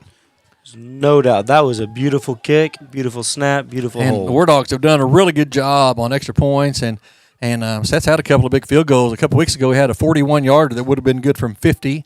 Had a big one against Grove that ended up being the difference. And boots that one in from 27, so that has definitely been a weapon. And then also, Seth's done a good job this year. Several times he's kicked the ball in the end zone. Of course, in high school football, kickoff goes in the end zone. It cannot be brought out, so that forces the other team to take the ball 80 yards away from the end zone. All right, so Wardogs, for the first time tonight, find themselves in the lead, 16-14.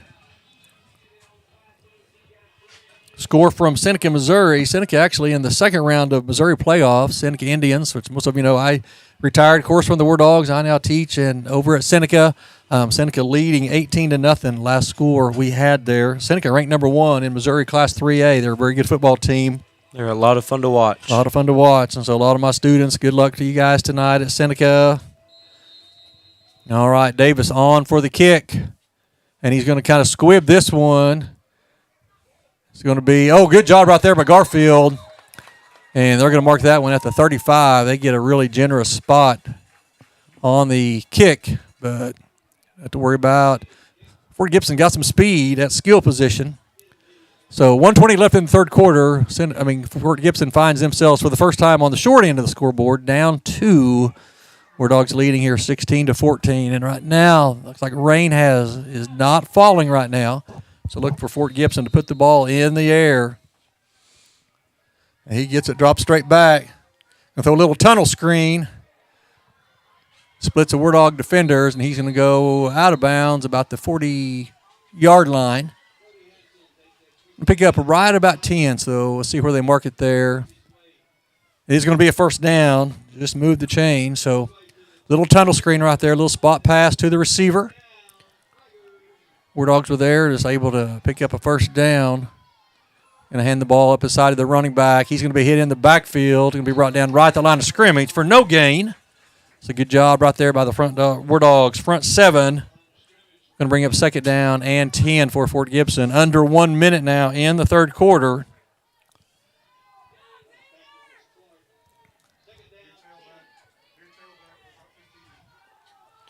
Two receivers to the left, one receiver to the right, new tailback into the game for Fort Gibson. All right, quarterback gets it. Play action pass. Going to drop it back. Going to throw it over the middle, and it is incomplete. A little bit high and behind him. So going to bring up third down and 10 here for Fort Gibson. Love to see the Wardogs be able to get their defense off the field here. And Wardogs have, been a little bit more productive offensively second half here. All right, big play here for the Wardogs. Third down and 10. Ball is at the Fort Gibson own 45. They've got to go to the Wardog 45. Two receivers to the right, one to the left for the Tigers. Quarterback gets it, drops straight back, going to throw it over the middle, and it's going to be batted down. Number 51. David Snyder. David Snyder gets a hand on that one, and it looks like Fort Gibson's going to send the punt team on. Now, Jacob, here's the place. You're at midfield. Fourth down. This is an ideal place for a fake punt. Wardogs are going to send Walker back. A night like this, sometimes you don't send anybody back. You just say, we'll just let them kick it and let it bounce, and we're not worried about, where we take it over. Let's just don't make sure we hand it out, mess that one up. The Wardogs are in a safe defensive alignment, able to space the floor. You got a guy in the midfield splitting the returner and the line of scrimmage. All right, there's the kick. Walker's going to fair catch it at about the 22-yard line. I can't read it.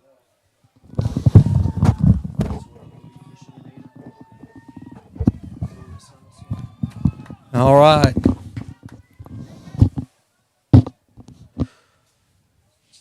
All right, we just got a text from Coach LaFay. I guess Wagner must have played maybe last night or they're already done. If things hold up right now, and kind of like what we talked about, is look like that Ada will win the district south of us. Cushing will be traveling to Ada.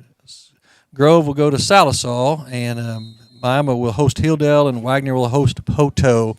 And Broken Bow, which was ranked top 4 or 5 all year long, has lost 3 in a row. It looks like they're going to be out of the playoffs. So I don't know if they had some guys hurt or what. But all right, back to action here. Wardogs have first and 10 with the first time with the lead. Little over the right side, and he's going to go across the 20 out to about the 25, 26-yard line. Coach LaFay now a Wagner Bulldog, and they've had a heck of a year. And I've said the first time he's ever got to watch us. Usually we're talking about his defense and talking, he's been on the Wardog sideline for almost 20 years. And that's going to bring the third quarter to a close. The Wardogs leading here 16-14. Wardogs trying to go to 8-2 on the season. Their only two losses to number 1 ranked 4A Wagner and number 1 ranked 4A Elkins. So 2 outstanding football teams. Elkins was a fun team to watch. I know I hated seeing them beat the Wardogs, but man, for a football team, they are fun to watch. Elkins still undefeated in Class 4A in Arkansas. Of course, Wagner is as well. Wagner been ranked number 1 all season long. They have their eyes upon another gold ball, I know, this year. Wardogs will start the fourth quarter with the football leading 16-14. It's going to be second down and 5. Ball at their own 27-yard line. Love to see the Wardogs put together about an 8 or 9 minute drive right here and put it in the end zone and make it a 2-score game. This is one of the Wardogs' best seasons we've had in many, many years. And like I said, if my research is correct, we sure miss Jim Ellis. He was the one that had all the information. But I think for the first time since around the year 2000, the Wardogs will be hosting a playoff game. That was the year after Bob Homer left.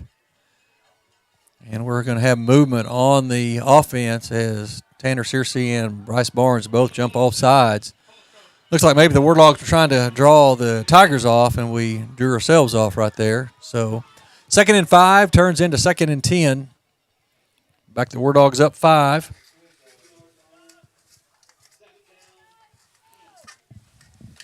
Just underway in the fourth quarter.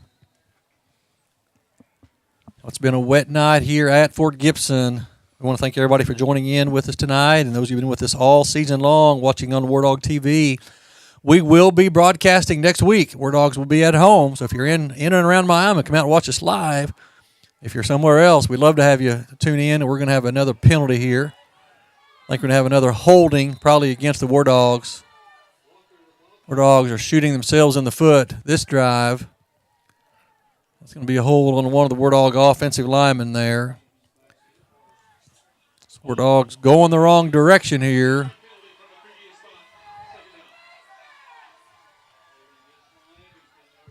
Miami fans are not happy with that call. You know how officials kind of like politicians. Every decision they make half of them happy and half of them unhappy. Exactly. So, I've been one of those guys. Yeah, you officiated for a number of years there in Oklahoma. All right, it's going to be second down and 20 for the Wardogs. I said the rain has finally stopped here in the second half. Wardogs a double tight. One receiver to either side. And hand it up to Walker up inside. He finds some room around the right side. He's going to have the first down. Still on his feet out to the 40. And he's going to be brought down. That could be a horse collar right there. That should have been a horse collar. Man, he had him by... He fell forward. That is the reason it is not a horse collar. He had him by the back, but he fell forward.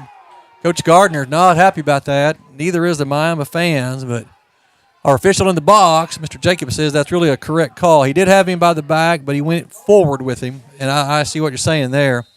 But Wardogs overcome 2nd and 20. Big first down right there as Walker finds some big running room. Wardogs now face 1st and 10, ball at their own 43. Great job by the offensive line to get everybody blocked up front. Good job right there.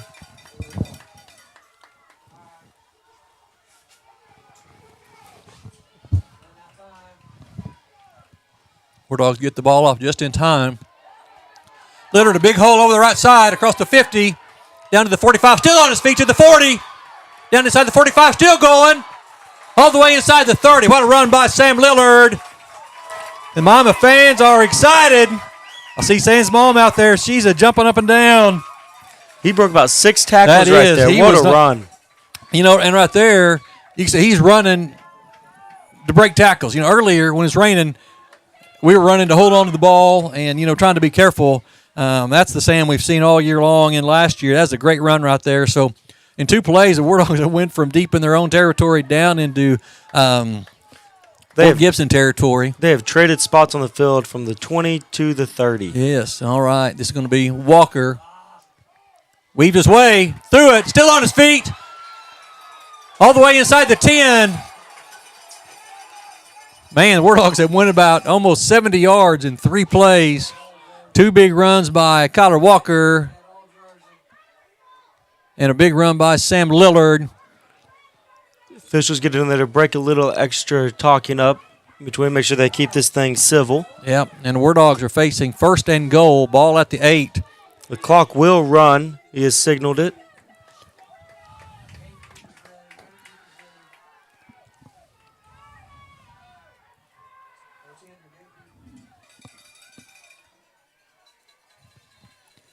All right, 1st and goal for the War Dogs.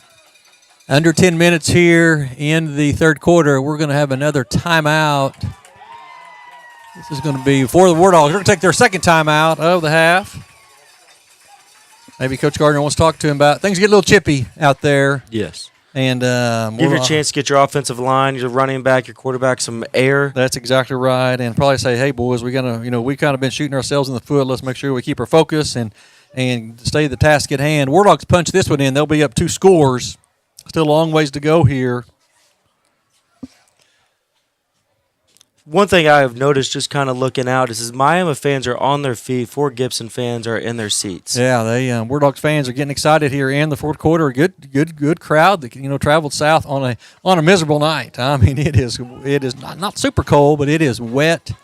A wet night, and War Dogs had a lot of fans here tonight. You love to see it. Yep. All right, 1st and 10, Miami. Ball at the 8-yard line. 1st and goal from the 8, excuse me. Double tight for the War Dogs. 2 receivers left.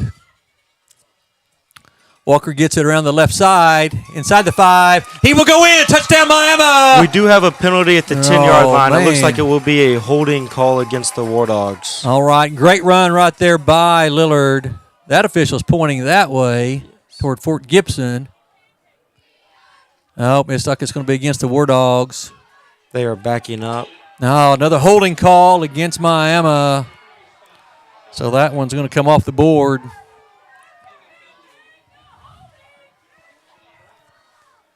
That's about the third holding call we've had on this drive.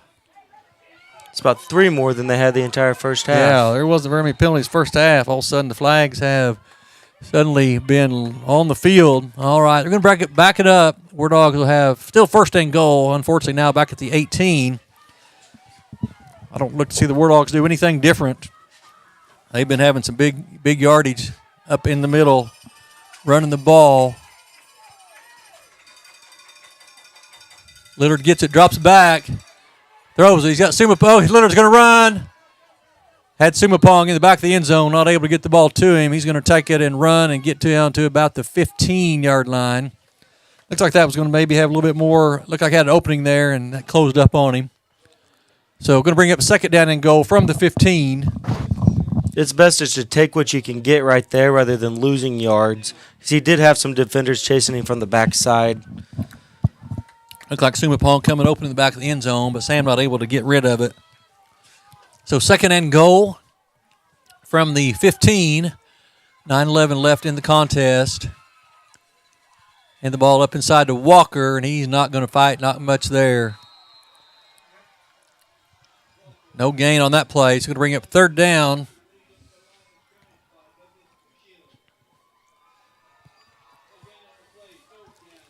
Third and goal from the 15. So unless the War Dogs, get something done here, probably look at another Davis field goal attempt here, which would put you up 5. He would be going against this win, but the way he's been kicking the ball recently, that is not going to be a problem. Looking at the American flag, like it's almost flowing across. War Dogs going to have to hurry to get this one off. War Dogs only have 1 timeout left. They're going to be late getting the line of scrimmage. They are going to get it off. Nope. Got 2 people moving. See, that's our fault. We got to get the call. We got to get the play called and get it in. War Dogs have done that too many times. We did not get the play set. Now here's the thing. If I'm Fort Gibson, I'm going to decline the penalty. It's going to be a 4th and goal from the 15. Because they tried to bring Walker in motion. What they are doing, they have declined the penalty. Tried to bring Walker in motion out of the backfield, and we didn't have enough time to do that. So, War Dogs hurting themselves right there, not getting the play in. Davis is on the sideline. Let's see what we're going to do here. It's going to be 4th and goal from the 15. And they're winding the clock already. And War Dogs going to leave the offense out there.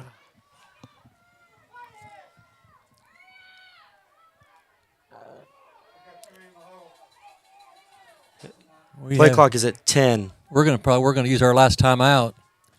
So we're going to have about half of the fourth quarter with no timeouts remaining, and that's what Coach Gardner's going to do. So let's see if we bring the field goal team out. Looks like we are. Looks like Davis is coming out. He's got the field goal tee in his hand. The ball is sitting at the 15. This will be about a 32-yard field goal. Former Wardog Will Riley is tuning in today to watch the game. We appreciate you, Will. Mama Mayor Bless Parker listening in. He's Texas home tonight. Thank you for listening in and joining us tonight, Bless. Thanks everybody tonight listening on Wardog TV. I do not have the capabilities of pulling up. I know you can make comments on the live stream. I don't have capabilities of pulling that up. And even if I did, I left my glasses in the truck. So any of you who are texting me, I have to hand my phone to Jacob. He has to read the text for us. Jacob's going to maybe try to pull up the live stream and see if we can get some shout-outs to some of you who are joining in with us tonight. We sure appreciate all of you who have followed War Dogs on War Dog TV. It looks like the War Dogs are going to leave the offense out there. War Dogs have got to get this in the end zone. It's 4th and goal from the 15. War Dogs did score, but a holding call negated the touchdown. Lillard gets it, drops back. Scrambling under pressure. He's going to be brought down. Nope, still scrambling around. Going to get it. Still on his feet. Now scrambling back around, and he's going to run around and go all the way back to the 28-yard line. I'm not sure why we didn't kick the field goal right there. It's not raining right now, but War Dogs still now lead by only 2.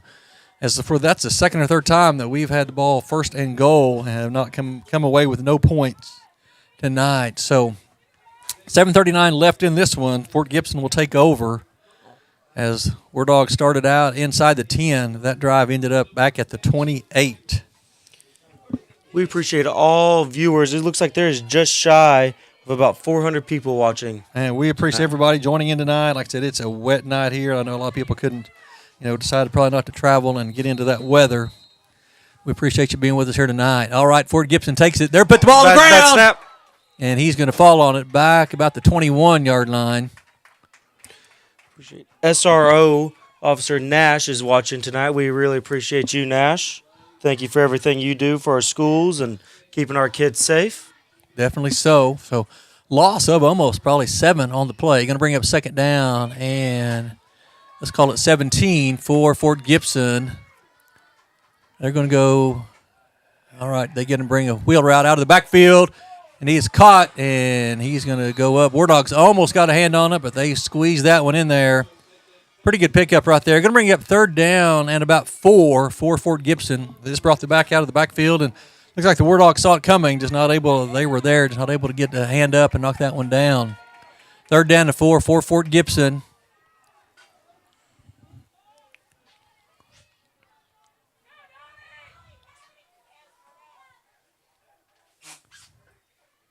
Fort Gibson gets it, drops straight back. Going to throw it. It's going to be way too. Oh, it was almost picked off. Hayden Connell coming up from the safety position. He had a hand on it and almost picked that one off. So, all right, looks like Fort Gibson is going to leave the offense out there. 6:30 left in this one. Big play here for the War Dog defense. They get a stop here. They'd be able to maybe run some time off here. Want to make sure you don't jump off sides. War Dogs corner, giving a lot of cushion. Going to throw it over the middle, wide open in the middle of the field. And he's going to pick up the 1st down easily. Good tackle by Chris Kelly right there, coming to meet him. And all right, so Fort Gibson's able to convert. Find a receiver right in the middle of the field, wide open. Ball at their own 49. Going to hand this one off up inside. He's going to try to bounce around the middle. Still on his feet, caught by Fairman. He's going to go up to about the War Dog 45. Pickup of about 5 on the play. Let's mark him at the 46. 2nd down and 5 for Fort Gibson. Now under 6 minutes. War Dogs holding on to a slim 16-14 lead here. All right, quarterback gets it, drops straight back. We're going to have a penalty here. We have a sack.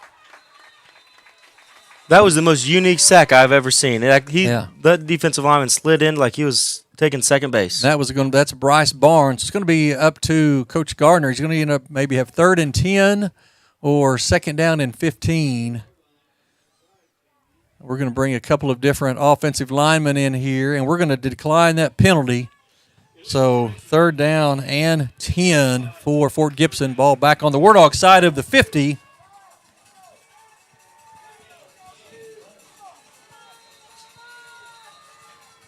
Coach Suter, Wardog basketball coach, tuning in with us tonight. Like we said, later this month, I believe it's November 26th, a Tuesday night, to come out and meet the Wardogs, junior high and high school Wardogs, boys and girls will be scrimmaging, and you could get a meet the Wardogs. There'll be a silent auction. We want everybody to come out, and basketball season will be here soon. Fort Gibson's going to throw that. That's going to be a duck. That's going to be intercepted. That is going to be Red Howe on the interception. So even though it's not raining right now, that looked like that was a wounded duck. Yes. And I'm not a hunter, but I think I could have got a hand on that, or I could have got a gun on that one maybe. That duck was quacking through the sky right there, and Red Howe had to really wait for it to come down. But the Wardogs, that is at least the 4th or 5th turnover the Wardog defense has forced tonight. Now, all right, Jacob, here we are, 5:20 left in this one.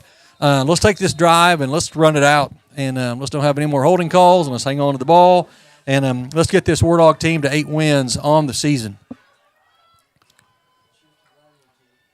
And to Walker. Finds a little room over the left side. Not a lot. Well, he's going to pick about 4, so more than I thought. Let's give him 3. 2nd down and 7. Under 5 minutes by the time we snap the next one. Shout out Mary and Jeff Parker, and Jack and Joanne George are watching with us tonight. We want to thank them. A friend of mine from high school, Johnny George, I believe lives in Louisiana, and I know last time I think Louisiana, and he watches Wardogs, I know, on Wardog TV. He graduated a year ahead of me. And Walker again over the left side. Nope. Lillard should have gave that one. Walker came through. All right, lost by Lillard. It's going to bring up 3rd down and 7. 3rd about 8, excuse me. So they fooled me. I thought Kyler had that, and I thought he had a pretty good game there, but Lillard had pulled that one, and he loses a couple. So big play right here for the Wardogs. By the time we snap this one, going to be under 4 minutes. Wardogs don't get a first down here. They're going to have to kick the ball back to this potent Tiger offense. Fort Gibson loads the box. Miami has 2 wide receivers to the right. Drops back. A lot of time. Going to throw it. It's caught. First down. All right. That is caught by Blundell coming across the middle. Huge first down right there, Jacob. And that's going to put the ball across the 50 into Fort Gibson territory down at the 48-yard line. So Wardogs do convert. They've converted some big 3rd downs here tonight and found Blundell out in the flat. And that was a great play call. You had the hitch and go on the outside, and they had the inside receiver running the hitch. When the outside guy turned to get the go, it brought that safety back to stop that, leaving him wide open. All right. 3.5 left. Wardogs with the fresh set of downs. Oh, Wardogs got to get set. Illegal procedure. I'm not sure who's moving right there. The Wardogs shooting themselves in the foot. Looks like it's one of the pulling guards just getting a little bit of an early jump. And, you try to do that. All right. It's going to bring up 1st and 15 for Miami. One thing about it, we're going to actually wind the clock right here. Wardogs should actually wait a little bit. Looks like they're going to. Still got 15 seconds. By the time they snap this one, will be under 3 minutes. Wardogs have 1st and 15, ball at their own 47. All right, going to be to Walker. No, it's going to be Lillard in left side. A lot of room to the 50, down to the 45, inside the 40 to 35. Wardogs pick up a big 1st down right there. And that's what we've been waiting to see. That right there, Sam pulled it, and they all jumped on Kyler. And Lillard went around the left side, and he picks up a huge 1st down for the Wardogs. We are under 3 minutes now. Wardogs with a fresh set of downs. Ball is at the Fort Gibson 31-yard line. Most important, that winds the clock. We keep that clock running. Yeah, and Sam stayed. They're still. Yeah, the clock is not running right now. He must have went out of bounds.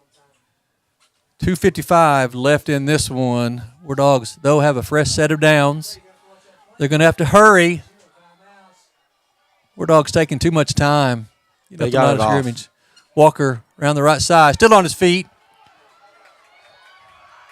Inside the 20, inside the 15. We do have a block in the back right here on that outside receiver.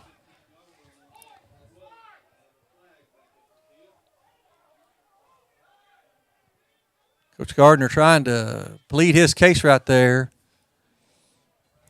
Good run by Walker. It's going to be negated. Flag was thrown about the 21-yard line. It's going to be 10 yards from the spot of the foul, so it's actually going to end up being first down at about 10 again. So that really doesn't, if they widen the clock here, it really helps us almost a little bit because we still have first down, and it's going to be right at 1st and 10, and they are going to wind it. So they need to stay in the huddle. Break out of the huddle with about 10 seconds left. We barely got that last play off. Appreciate Wayne Bunch tuning in for the first time. He's normally at the games, was not able to make the trip. Yeah, a lot, and I understand people not coming tonight. Wet night here. All right, 1st and 10 for the Wardogs. This is going to be a little around the right side, up inside. Sam's got fighting forward. It's going to be about, still on his feet, down to about the 25, 26-yard line. Going to pick up about 5. And Fort Gibson's going to use their first timeout. They will take it with 2:15. 2:15 left in this one. Fort Gibson will have 2 timeouts left. The Wardogs have 2nd down and 5. And I can tell you, Wardogs aren't going to do anything but run the ball right here. Another first down might seal the deal for the Wardogs because, like I said, Fort Gibson only has 2 timeouts remaining. Once again, we want to thank our student production team of Kiara Richards, Ava Huff, and Sage Trussler for all their work tonight and throughout the season for doing all the technical aspects. Of course, a special thanks to my Director of Communications, Mr. David Frazier, who's executive producer of all Wardog TV broadcast. I want to thank all of you who have been with us all year. I want to thank those who helped me in the box this year. And it's been kind of a family affair. I've had my grandson Jack with me a few games. Had my brother-in-law Brian Mitchell a few games. And tonight I have my son Jacob with me here tonight. So it's been kind of a family affair as we broadcast Wardog TV for you. Something that we love doing, love being a part of. And it's not over. Wardogs will be at home next week. And it looks like the Wardogs will be hosting Salisaw. Is that right, Jacob? Or Hilldale? I believe it was Hilldale. Hilldale. All right, this is going to be to Walker on the right side. He needs to stay inbounds, and he's going to. All right, and Fort Gibson will take its 2nd timeout. I'm trying to look over there, 2:08. Can you see, Jake? I got kind of blocked by the goalpost. Looks like it is going to be 2:06. 2:06. Technical. All right, 2:06. Wardogs have 3rd down and 7. I'd look to see him maybe run this one to the left side. There's a little bit more space. So you want to stay inbounds and force Fort Gibson to use that final timeout.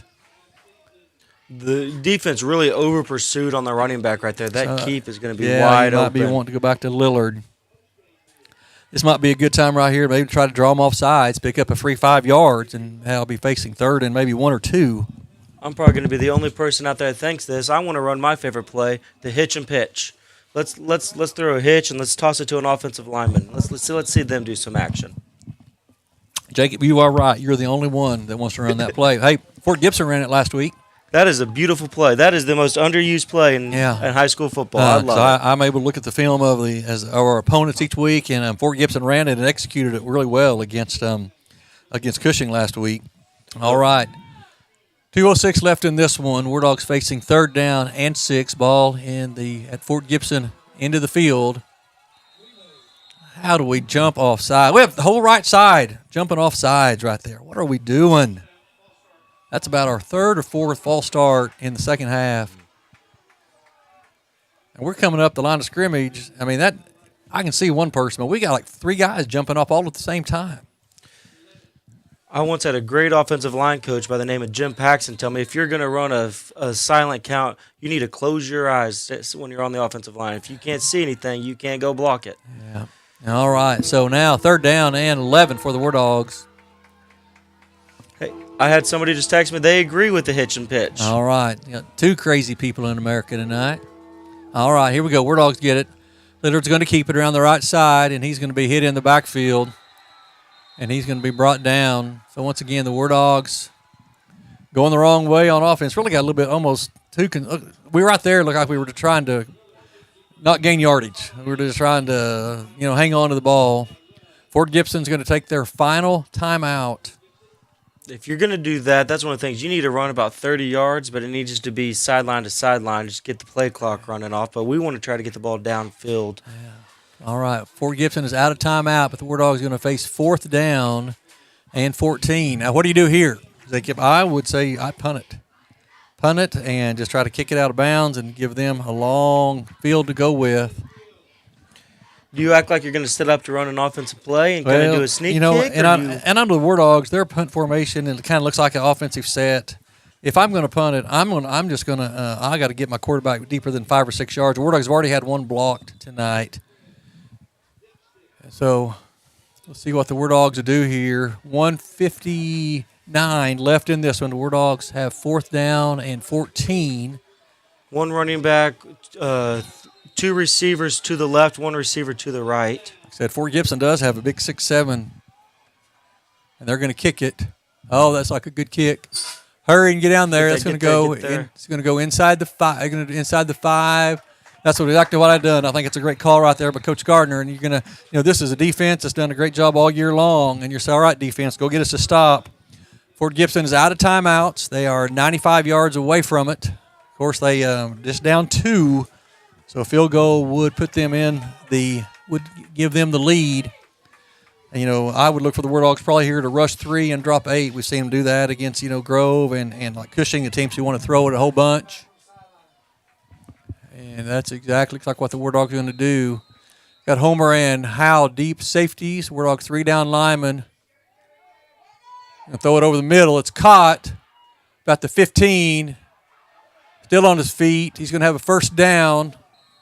That's going to stop the clock with 1:36. They'll set the clock, move the chains, and then they'll get the clock moving. Like I said, Fort Gibson, down 2 because the War Dogs went for 2 earlier and didn't get it. Clock is running, 1:35. Fort Gibson drops back, throwing it deep, and he throws that one way out of bounds, incomplete.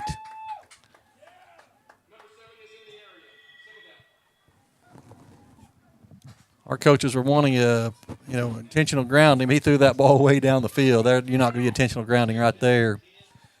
All right, 1:26 left. 2nd down and 10 for Fort Gibson. War Dogs holding on to a 2-point lead. Going to throw that one. It is caught. He's going to get out of bounds about the 26-yard line. That'll stop the clock with 1:21 left, I believe. Yes. It's 3rd down and a yard for Fort Gibson. Scores 16-14 in favor of the War Dogs. All right, they're going to throw it out, and it is caught. 1st down. They're going to move the chains. 1:17. Said a field goal will win. Will give the Tigers the lead. All right, ball at the Miami 34. Clock is not wound. Ball. He went out of bounds, so the clock is not going to start, and we're going to have movement on Fort Gibson. 2 guys moving. We're going to have a legal shift right here. 2 guys moving at one time. All right, that's going to back them up to about the 29-yard line. It'll be 1st and 15. 1:17 left in this one.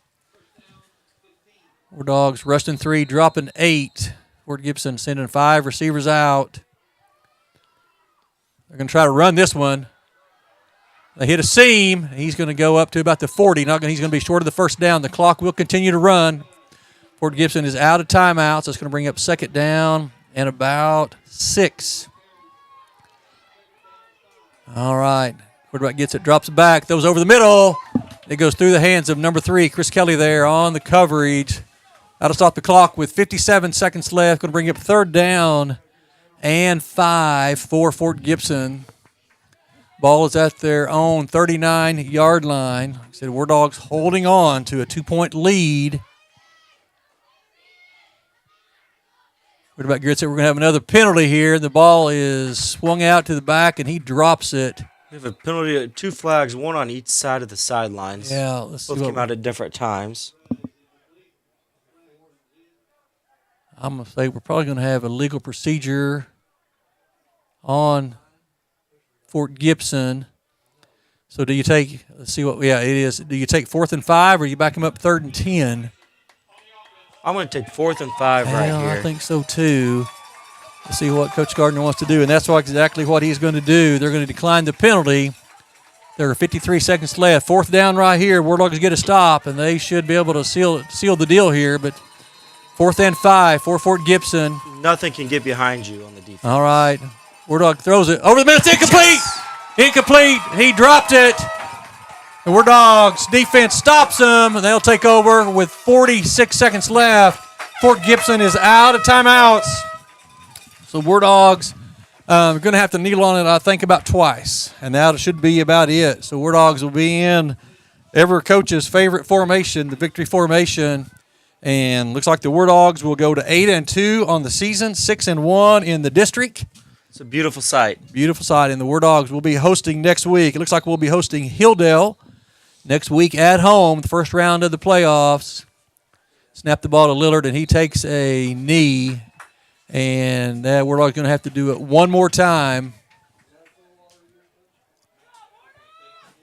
Congratulations to Coach Gardner and his staff and to these Wardogs. Clock is continuing to run. Wardogs will have to kneel on it one more time. Fort Gibson will fall to 6-4 on the season. They are a good football team. Wardogs will go to 8-2. They are 2nd place in the district behind number 1 ranked Wagner.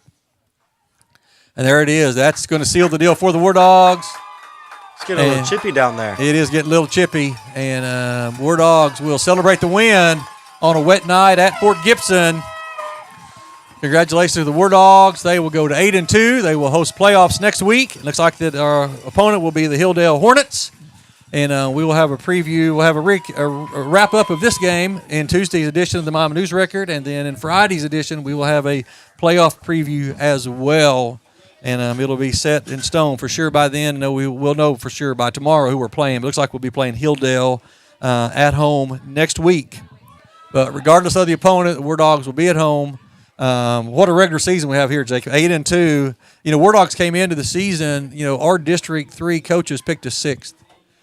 So what a season for the Wardogs. And like I said, we will have at least one more game for you next week at Miami. So for Jacob Paxton, this is Jim Paxton. Thanks for all of you for tuning in and being with us this year. And join us next week as Wardogs start their run, Class 4A playoffs.